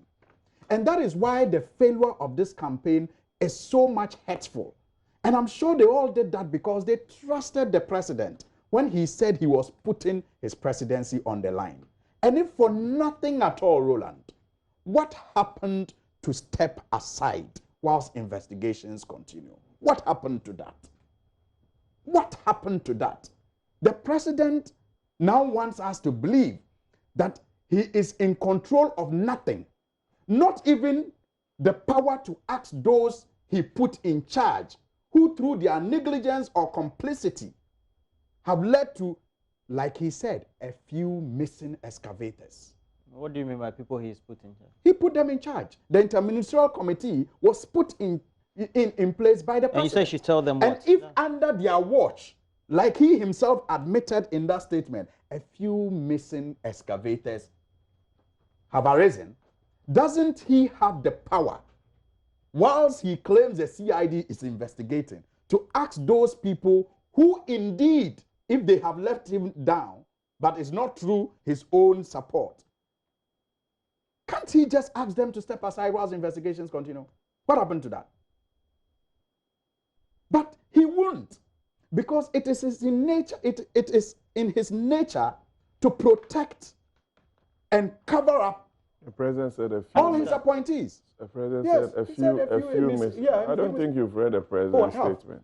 I'll give it. Yeah, because you walked out, you haven't read it. You can. I watched the thing and I heard. I mean, I read the statement. So this is what he said. It's that Operation Vanguard has been largely successful, and I'm reading this in part because he said many things. Okay. Operation Vanguard has been largely successful, even though problems still remain. And then he continues to say that mining with impunity on water bodies and in forest has declined. And then he says the community mining program has been well received by the population and young men and women who did not have the resources to acquire concessions, etc. And he continues about... let me help my brother. This is what the president said. Some excavators were also seized, and a number of them have gone missing. He didn't say... a number of them have gone missing. Please, I'm just assisting you. Yes, so a few missing. Okay, maybe a number and a few is what you are playing with. So, but the thing is that the president himself... No, the president himself, you see, well, I will not debate that, but the point has been made that the president himself admitted that excavators got missing. Yeah, he's been under the watch of people he put in charge. But you see, even when Amiral Anas exposed an appointee of his who shares an office with him because his office is at the presidency, the president didn't find it necessary to even... The appointee decided to set himself aside. No, the president, that's why I'm saying that a president... For lawful investigative bodies... Well, and I'm saying that for a president who has put his presidency on the line for something as important as the war against Galamsey... He should have done what? He should be seen to be acting in manner, in so ways... your position is that his actions are just not enough? What, so far, don't seem to show any commitment? His actions amount to a his action is disappointing to all those who believed that he actually meant to fight this. Because apart from, you know, his inaction in dealing with people who they want us to believe have let him down, we have also heard about the fact that this was actually a scheme and not a campaign. It's a hearsay. I hear. Eko Ewusi and Frimpong Boateng. You want me to mention their names? I'll mention where I heard it from. That this was actually a scheme. You heard it from them? The video recording. Video recording. Yes, the journalist tried to ask him. He never... What I'm saying is that Eko Ewusi, Frimpong Boateng... You mean the leaked video? The leaked video. Where it is revealed that this was actually not a campaign against illegal mining, but this was a scheme to enrich party because party here sika. It is said on that thing that it was a scheme to make money for the party. So once all of us believed, and the media especially believed, that the NPP and President Nana Akufo-Addo meant well when they declared the fight against Galamsey and so supported it with their resources and their men, we are left with the evidence of failure, which is even more disappointing because it has been deliberately occasioned to enrich the NPP and its appointees. In one word, how would you describe the section of the president's speech on illegal mining and Galamsey? Very disappointing. Very disappointing. Let me get your reaction on this. A very encouraging statement, honest opinion from the president on illegal mining or Galamsey. You've seen the water bodies? I have. And I'll give you Mr. Mpoma of the Water Resources Commission. His number. His agency is under my ministry. You're happy with what's going on? Oh, I'll give you his number. He'll give you the recent data as inherited and what we've been able to do to date. We are not saying we are 100% there, but we've done a lot. That's why the president asked my friend Suhini, the 12,000 bent champagnes prior to the coming into office of the MPP were in this country under their watch. What did they do about it? So before Nana Akufo-Addo... How many do we have in now? We don't have any. 12,000 has been bent. And they were all operating during the era of President Mahama. And the NDC, what did they do about it? A serious government put in place a program, not an event, a process to stop this problem, which was going to affect generations to come. What have we been able to do? To amend the Mining Act to increase the punishment meted out to anyone who was found in this business of galamsey. Secondly, after the legislation, foreigners were also banned in this activity. Thirdly, over 4,000 people have been trained in various skills within the mining sector. Various activities are ongoing, and with your kind permission, I will tell you a few. That the community mining program, the University of Mines and Technology at Takwa, took on the role of training local people in sustainable mining. By the time the ban on small-scale mining was lifted last year, about 4,000 people had received the training. These are steps that the government has taken. One, amending the Mining Act to increase the punishment to anyone found in that area or space. But the assessment will be how the water bodies look like. Two, to ensure that foreigners did not partake in illegal mining or galamsey. 3, confiscation of shamfines, 12,000 of them burnt, which were working during the NDC era. 4, excavators seized. Don't forget that the president made an admission that some had gone missing and that the police have arrested and charged some of the alleged culprits, and investigations are ongoing. No one will be shielded.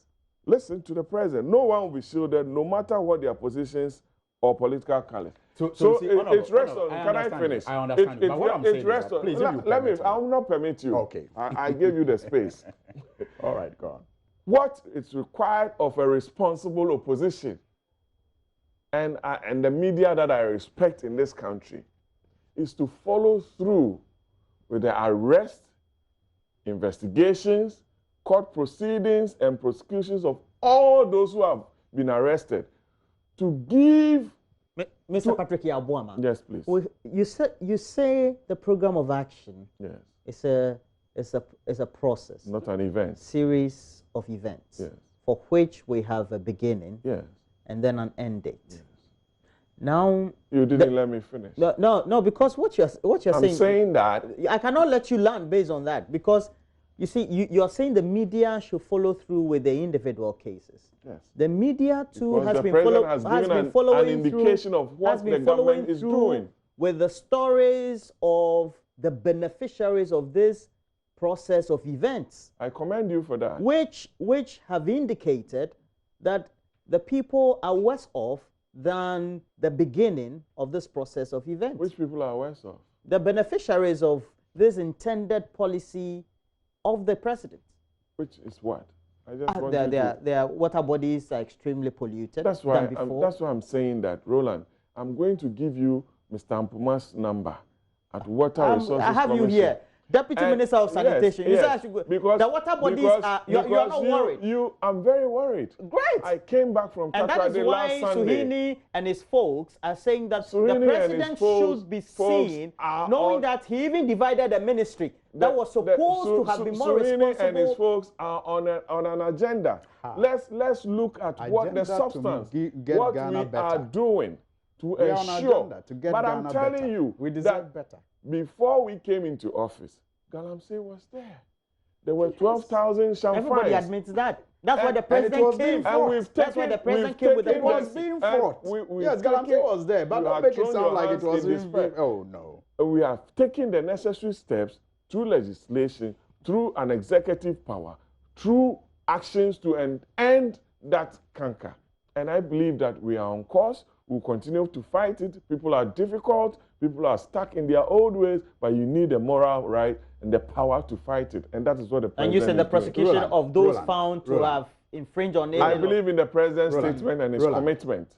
How would you describe his statement on galamsey? Very encouraging and bold. Disappointing and very... Look, let's watch this. It's on the economy. Roland, please. I think that... If I give you... Speaker, in 3 years, we've reduced inflation to its lowest level 7.8% in January 2020 since 1992.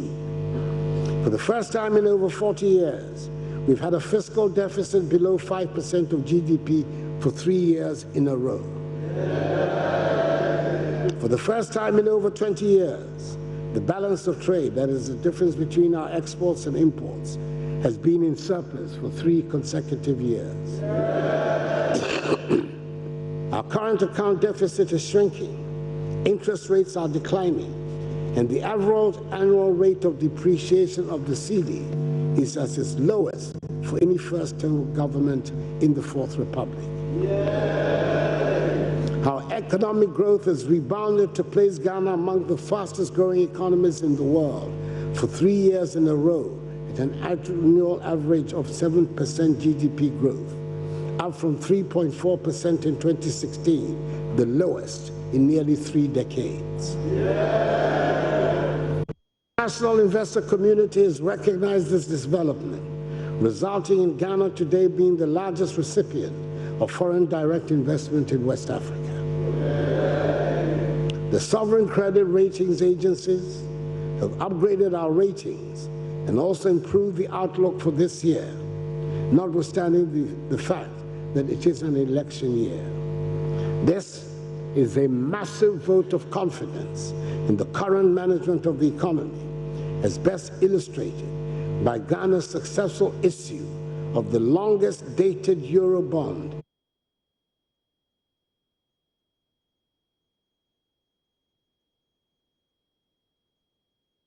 And that's the president there. And let me start with you. I would like to come. Oh, no, let me start with him. Okay, without due respect. Sweeney, this is not Radio Gold. And I know that's why you shut it down. You're so uncomfortable with it that you have to shut it down. No. Now, unfortunately, you can't shut me down. No, unfortunately. The economy and the way it's been managed at the fiscal levels, it seems to be the strongest point of this administration. Thank you, Roland. You've said it all. The heartbeat of the Ghanaian, the country, and our very existence depends on our national economy. And it is very important that as a president, he always gives hope, gives the right data, figures to back his statement, which he did yesterday. People may disagree, but facts are sacred, comments are free. People can always go on the street and talk about whatever they feel or believe in. The president was in the House yesterday to give an account of the economy. And he referred to the vice president who chairs the economic management team, our hard-working vice president, Dr. Mahmoud Bawumia, town hall meeting on the state and health of our economy. 10 days ago, we were expecting a responsible, well-organized opposition to come out and debunk and punch holes into what the vice president did. So far, we haven't had any coherent rebuttals on the data, the facts as presented by the vice president, uncontroverted. So the president came yesterday and mentioned some of the successes that we've achieved. One, it will interest you to know that over 13 billion Ghana cedis was set aside to protect over 4.6 million depositors who were going to suffer for the collapse of some of the banks.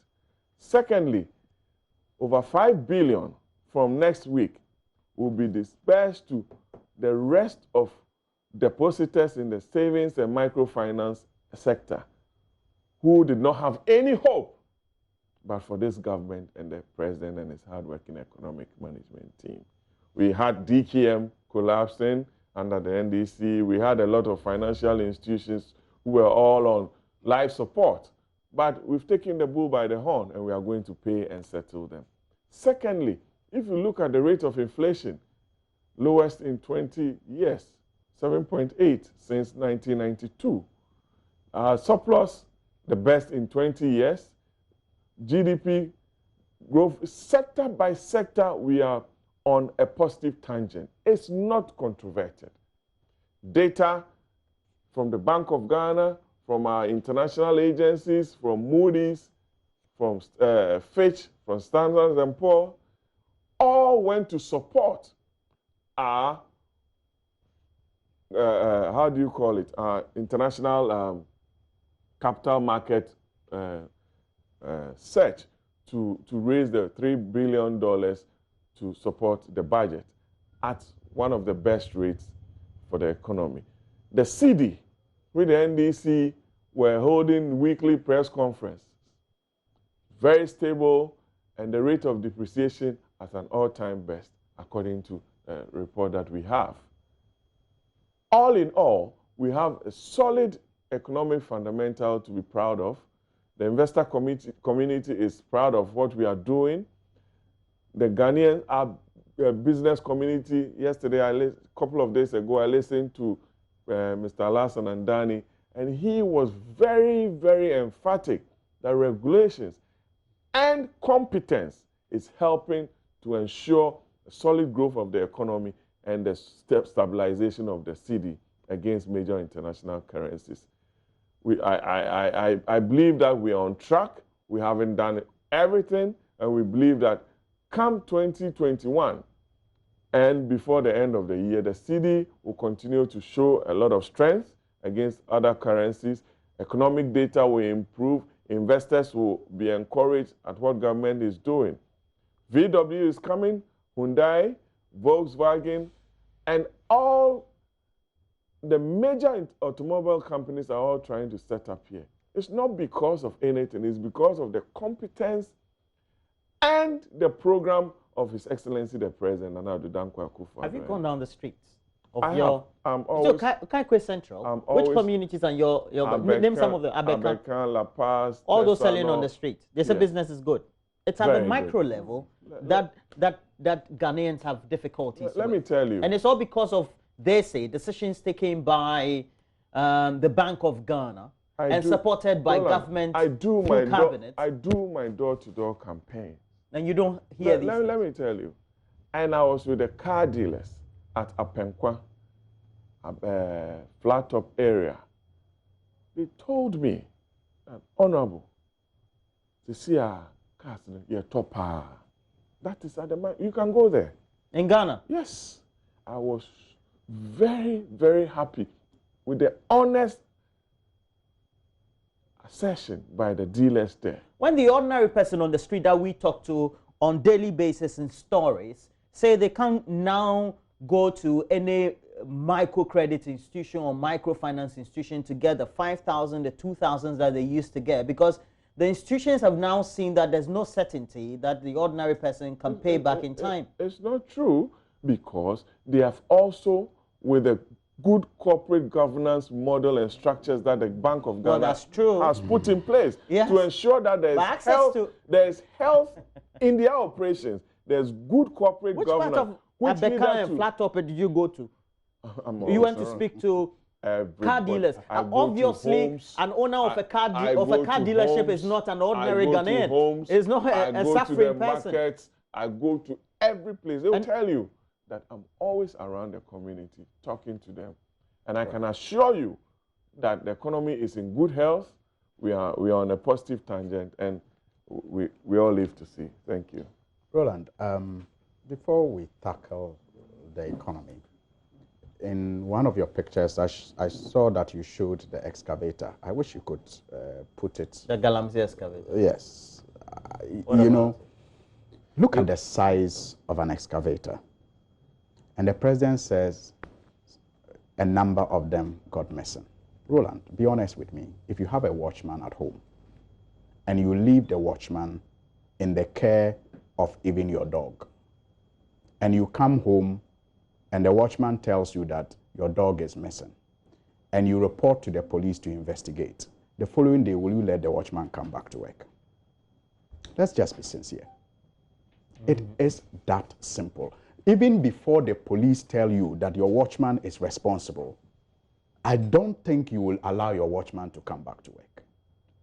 So if the president leaves the interministerial committee in place, leaves all the people he appointed to be in charge of this fight in place, that amounts to dereliction of duty by himself as president. Because excavators don't have wings to just fly. Even if they do, some people were in charge of them. And so if for nothing at all, to assure all those who want us to win this war, the president should be seen asking those people whose negligence, before we establish if they were complicit, led to the missing excavators, to step aside. Because it is through negligence, if for nothing at all. I mean, investigations later will establish if they were complicit or not. But for now, we know that they did not play the roles they should have played. And that is why those excavators went missing. And they have huge equipment. Roland, on the economy, comparison, they say, exposes the donkey. In my language. Which language is that? Dagbani. You want to take a comparison from ABA exposes the donkey. You see, you when speak you Dagbani? Hausa. Hausa a little. Hausa, Dagbani. Tumasim. Nah. Now, Roland, you see, when you find a donkey running, you think it is very fast. You think it is a very fast running four-legged animal until you put it against a horse. That's what we mean by comparison exposes the donkey. Roland, this is an economy that was managed with 7 billion Ghana cedis from oil revenue by a so-called incompetent hand. That so-called incompetent hand, before he left power, ensured that oil revenue increased to about 20 billion. So Nana Akufo-Addo, who says he's competent, has 20 billion now, as against 6 billion that the previous one had. Tax revenue was about 27 billion. Under the so-called incompetent hands. Before that so-called incompetent hands left office, he ensured the port expansion and other developments, which the competent hands has taken over, increased taxes, and now gets about 40 billion. Roland, with 6 billion and 27 billion as government revenue, the so-called incompetent hands borrowed only about 50 billion to top up, to run the economy. With 20 billion and about 40 billion revenue available to government, the so-called competent hands has borrowed about 100 billion. The incompetent hand with less resources managed to move Ghana, according to the international ratings, from negative to stable.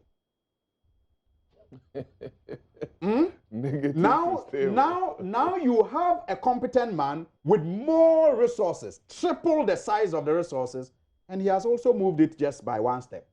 That's what I'm saying, it's comparison that exposes the donkey.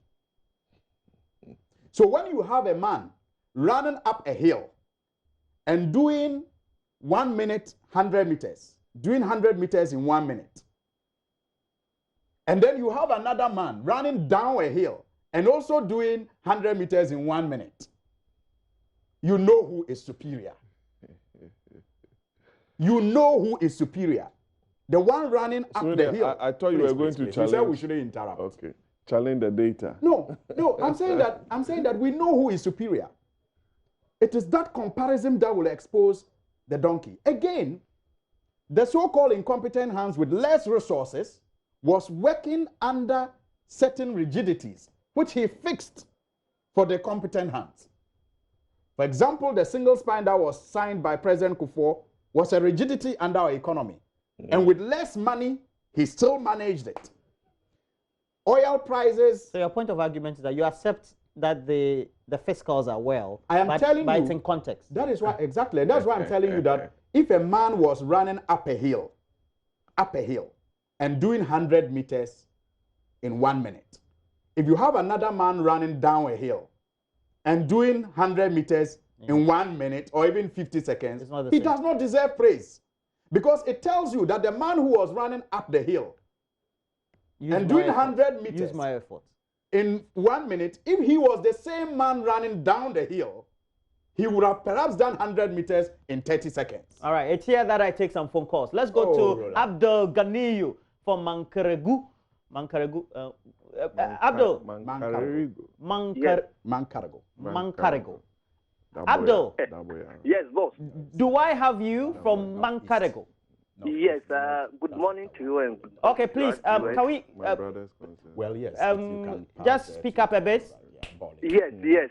Good morning to you, and good morning to our viewers out there, and good morning to the representative of New Patriotic Party, the Honorable Member of Parliament there, and my brother, Propaganda MP, Minority MP, Honorable Suyini. You see, what we are saying is that, Honorable Suyini, you just mentioned oil. The political party who got oil for you people to spend the money. Today, you are mentioning oil. Before we got the oil in this country, you ran out of parliament and said that the oil is not possible for Ghana to get oil in this country. Today, you people are sitting there. But Abdul, yes, I expected you to speak on the President State of the Nation address. You're here talking about the history of oil generation and the announcement. I'll do that. You see, I don't have the time, Abdul. Seriously. NDC MPs in the State of Nation address boycott or walkout. We don't know what they even want to do. But what we know is that the President of the Republic of Ghana, Nana Dankwa Akufo-Addo, the whole world know that Akufo-Addo is a competent president in Africa. Because what he has done within 3 years is far better than NDC 8 years. Honorable Suine knows it. What we are saying is that Northern region, Honorable Suine, you yourself, in Tamalenov, you got youth and afforestation for your people. Tamalenov, is it true or not? If it is not true, you let us know before the program ends. You got it. They give you almost 100, what is the name? 100 and... You mean under MPP? Your people. You mean under MPP? Under MPP, that year 2019, you asked him. He got it for his consultancy youth organizer. To give his people. You ask him, he will tell you the truth. You see, what we know is that we are doing great job for the people of this country, not only MPP or NDC. We are doing it for Ghanaians. Abdul. I am surprised, Roland, that you interrupted me to, reduce this discussion to such pedestrian levels. But you see, the point I was making is that Roland, you see, we don't challenge the figures like they did in the past. We will not compare it to Malata, like Dr. Baumia used to tell us. We trust our institutions of state. Like Dr. Baumia, who challenged the Fiscal Service and asked us to give our wives, single-digit inflation money. That was dishonest. To the lowest. We won't do that kind of politics. Because when the data was, and Ghana has been going up and down in terms of how well we do with our data. So when it is good and you are in opposition, it does not mean that you should be dishonest like Dr. Baumia and say go to Malala. Daniel, are you on the line? Baumia has never been dishonest. He's always been. Daniel, good morning. He's never been. Okay. God bless you, Roland. God bless you and enjoy you and Home Multimedia, and happy 25th anniversary too. All I want to say about the President's address is God bless the President, His Excellency Nana Akufo-Addo, for how far he has brought and how far he has been able to deliver his promises, most of them to Ghanaians. All I want Ghanaians to know is that what MP Al-Hassan Suhiri is saying, the MP for Tamale North, actually, he's talking about incompetency. The oil revenue that... No oil. Speak on the State of the Nation address. Let's go to Adnan, Tamale. Adnan. Yeah, good morning. Good morning. Don't speak on oil. Speak on the State of the Nation address. Yeah, good morning, good morning. Good morning. In fact, I want to say good morning to Honorable Suhini and the good work that he's doing over there. On the Statement of the Nation address yesterday, in fact, I was very happy when I saw the minority leaving the chamber. And my reason is that they are doing that to demonstrate an issue. And that is what we are all calling for now, about the new register. You don't want the register to take place? That is it. The new register. If the new register is it not a call? Is it not a call by the Electoral Commission? And I'm saying that if this register is credible and is able to elect the 270 MP that we have, including the president, then definitely we can equally go use it for the 2020 election. If the thing is not credible, that means the president for now is not also credible. So I think that it's a calculated attempt to suppress votes at the NDC strongholds, which I think is unfortunate. So every well-meaning Ghanaian should call for this, and then we should stand, to let the Electoral Commission back down is an issue. Thank you very much. All right, Adnan from Tamale is our last caller. Please conclude for me. I give you a minute. Roland, I'm saying that we will not be dishonest like Dr. Baumia in the past and say that this does not reflect at Malata, so it is wrong. We won't do that. So you accept But we must also not be unmindful of the warning that the IMF has been, issuing. The fact that they are worried about our borrowing and they say we are almost at reaching the debt distress levels. The fact that they are complaining about government's own misreporting, which is very, very serious, because they want to dodge the fiscal responsibility,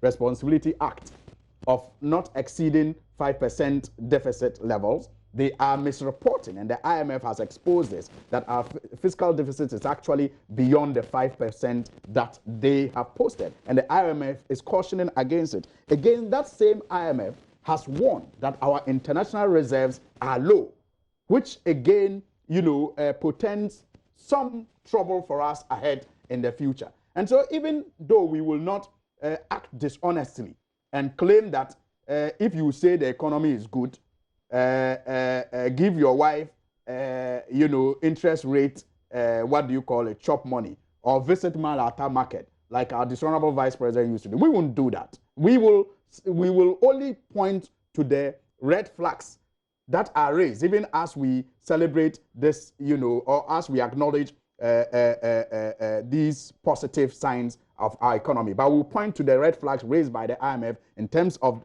borrowing levels, especially when we don't have anything to show for that borrowing, and the international reserves running low, and the misreporting by government. It is something we must be worried about.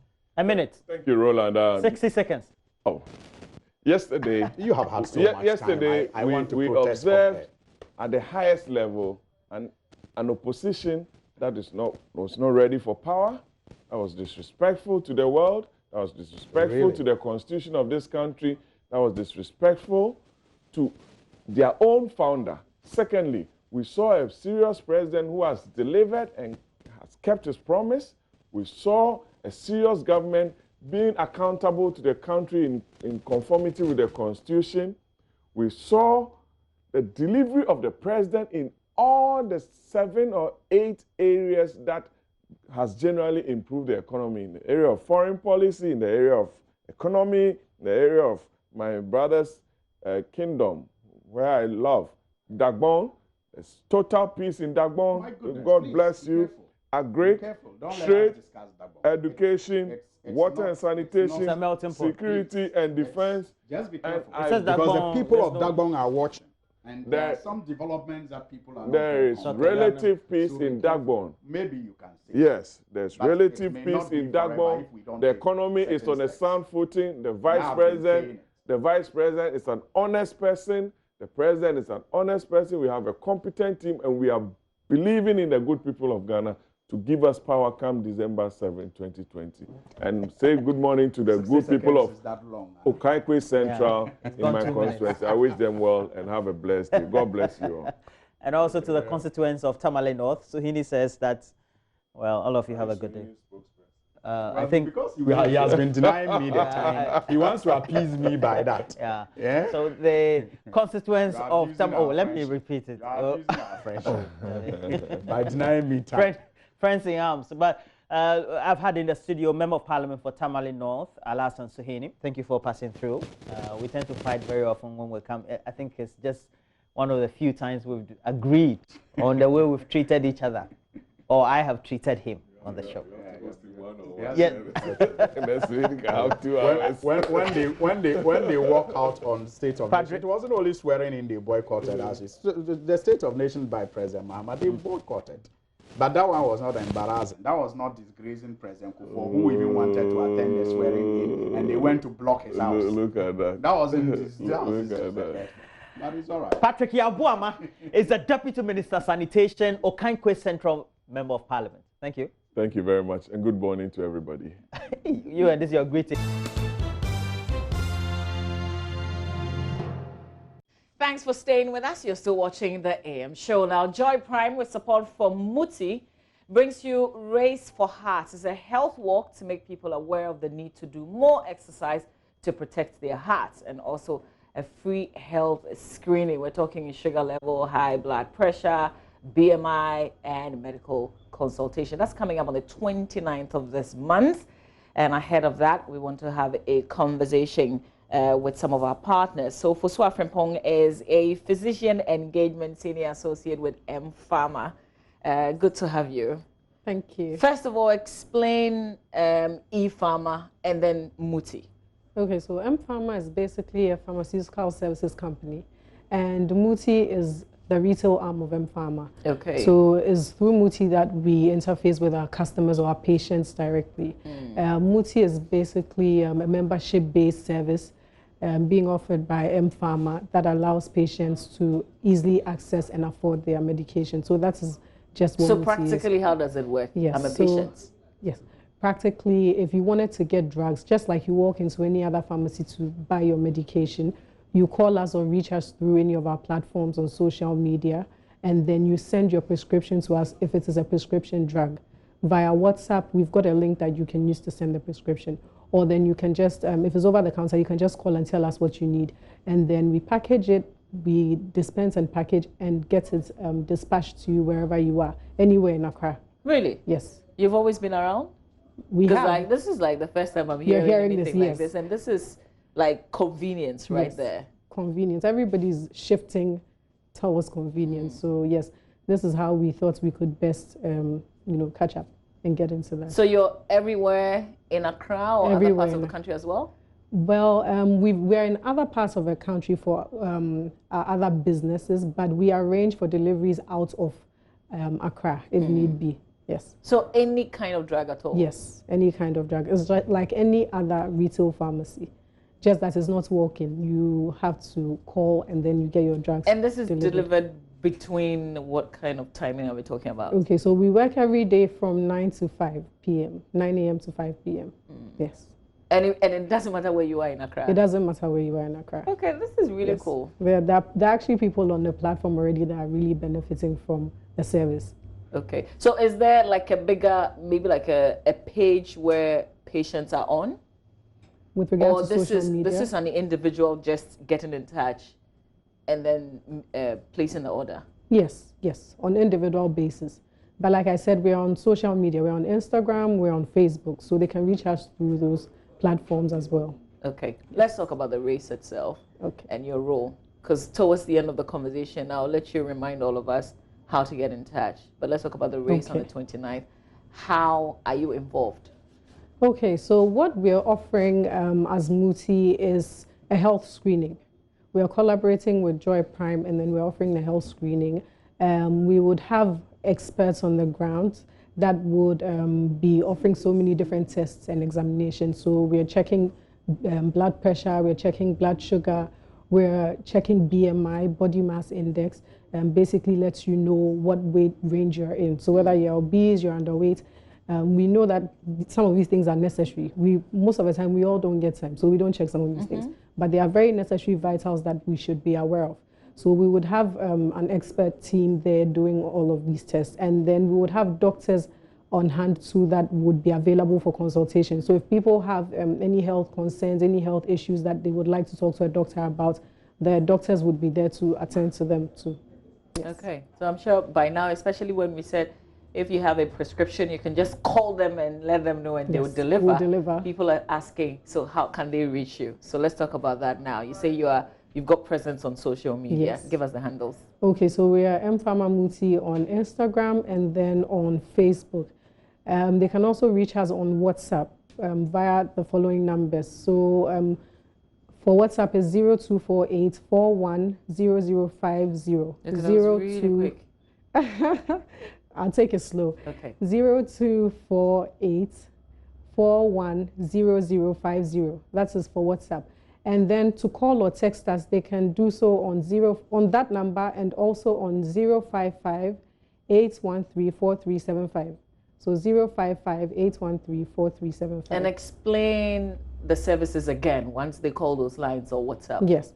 So then we start from what the benefits of calling us or being on our platform are. First of all, the drugs on our platform are relatively lower than they would find anywhere on the market.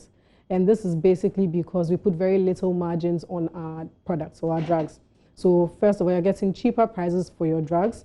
Secondly, we deliver anywhere in Accra, like I said, at a low flat fee. So whether you're in Kaswa or you're in Tema, it's the same fee. Oh, okay. And anywhere in Accra. Another thing is that we've got a payment structure for patients who can't really afford expensive medication. We do not see why you not being able to afford your drugs should cause you to die. It's not even reason enough for someone to not be able to live. Yes. So we've got a payment system called the phased payment system that allows patients to pay for their drugs in installments if they can't afford it. So that is another benefit. And then the final one is that the more you buy from us, the more discounts you get. So that's another thing. So if a patient wanted to buy drugs from us, all they need to do is to call or text us, and then we register them for free. Registration is basically us taking your name, your contact number, and then your date of birth. And then you're on our platform. Anytime you need a drug, you just call, WhatsApp your prescription through the link, and then you've got and the you're drug. recognized in the system. I'm tempted to ask, why are you doing all this? Because if you look at the things that you outline in terms of the benefits, Yes. why are you doing it? For us, okay, let me say, first of all, our focus for this year is the patient. So our theme for the year is the year of the patient for Muti. Yes. So that's primarily why we're doing this. Secondly, in practice, in the health space, the patient is what matters. We lose sight of that sometimes as health professionals. I'm a pharmacist, so I know this. And then we tend to, veer from the cause, but that is what it should be. The patient is the focus. So M-Pharma is bringing that to light now. We've decided that we want people to actually know that the patient is the focus, and that's why we have Muti. Nice. Yes. So we're walking from what point to what point on the 29th? We're walking from, I think, Ayi Mensa, and then going all the way up to the Pediatric Primary School. So that is where the team would be stationed for the screening, yes. So we would encourage everybody to walk with us up. Don't drive up and do the screening. Walk with us, get some exercise done, and then you can I think the catch should be, if you drive up, you're not taking part in the screening. Well, maybe we should look at that. And take part in the screening. That's maybe how it we should works. look at that. Okay. Yes. So we'll see you on the 29th? Yes. And I hope that you're watching, for the sake of convenience. Who wants to walk and go around looking for drugs when you're not even sure you get it in one pharmacy? Just place a call. And Musi will be there to let them worry about how to get you the drug and just sit that down. is our role. All right. Yes. Thank you so much for coming and telling us about what you do. Thank you too. So we hope to see you at Mensa 29th of February. We've got Showbiz coming up right here on the AM show. Please do stay.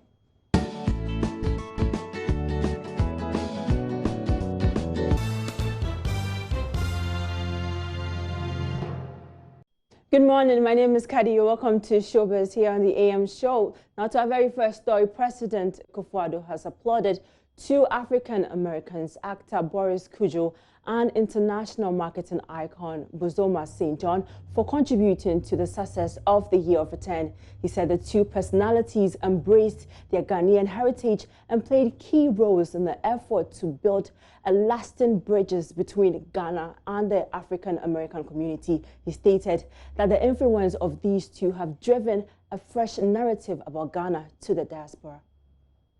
I should thank two people in particular who have embraced their Ghanaian heritage and have played a key role in our effort to build lasting bridges between Ghana and African Americans. Hollywood star Boris Kodjoe and international marketing icon Bozoma St. John. We're grateful to both of them for leveraging their star power to attract thousands to the land of their fathers and to drive a fresh narrative that says Ghana is a land of opportunity. Visit, invest, make it your home. We appreciate deeply their contribution and that of many others to the success of the entire project. Now, High Life and Afro jazz artist Rex Omar has been reacting to the president's address with specific reference to the creative arts industry. The musician told Joy News in a phone interview the state of the nation's address on the industry was not encouraging. There's nothing new. For what the president said now and what David said last year, this is the last year of his tenure. So for him to say what he's saying, there's nothing new because you're talking about setting up an SHS for creative arts. Cutting sword, everybody can cut sword. You cut a sword, and even when you cut the sword, how many months now? And what has happened? These are all political stuff. The most important thing is when President Akufo-Addo was coming, he promised us ultra-modern national theaters in all the regions. So right now, Kumasi, if you are going to do any big show in Kumasi, there is no space, there's no venue for you to do anything in Kumasi, the second capital of Ghana. Kumasi is supposed to be your stronghold. You couldn't do one in Kumasi. So what are they talking about? You promised 10, you couldn't do one. I'm disappointed, honestly speaking. The only thing that he did that perhaps I'll say enlightened our industry a bit is the year of return. It was visible. Everybody saw what it did. Creative Arts Bill has been in the parliament for how long? And it's still there. We have 10 months or 9 months election, and we are still promising. Yeah, so that's all we have for Showbiz for this morning. But don't forget, we have more Showbiz for you this afternoon at midday. Yeah, and we've got plenty more news. All you have to do is just log on to myjoyonline.com. Kadi, what are you doing this weekend? It's Friday. Yeah, you don't I think I have a birthday, birthday wish. Birthday? Yeah, birthday wish. Okay, we're waiting for the birthday. Okay, so just a minute and then I get through to the We don't have a minute, Roland. Oh, but let me say this. Okay, yeah. Former MC for Shama, Enoch Kujo Apia Shandov, is saying a happy birthday to the mother who is 88 years old today, Madam Sophia Nana Hermans, Auntie Nana at Soko near Bananai.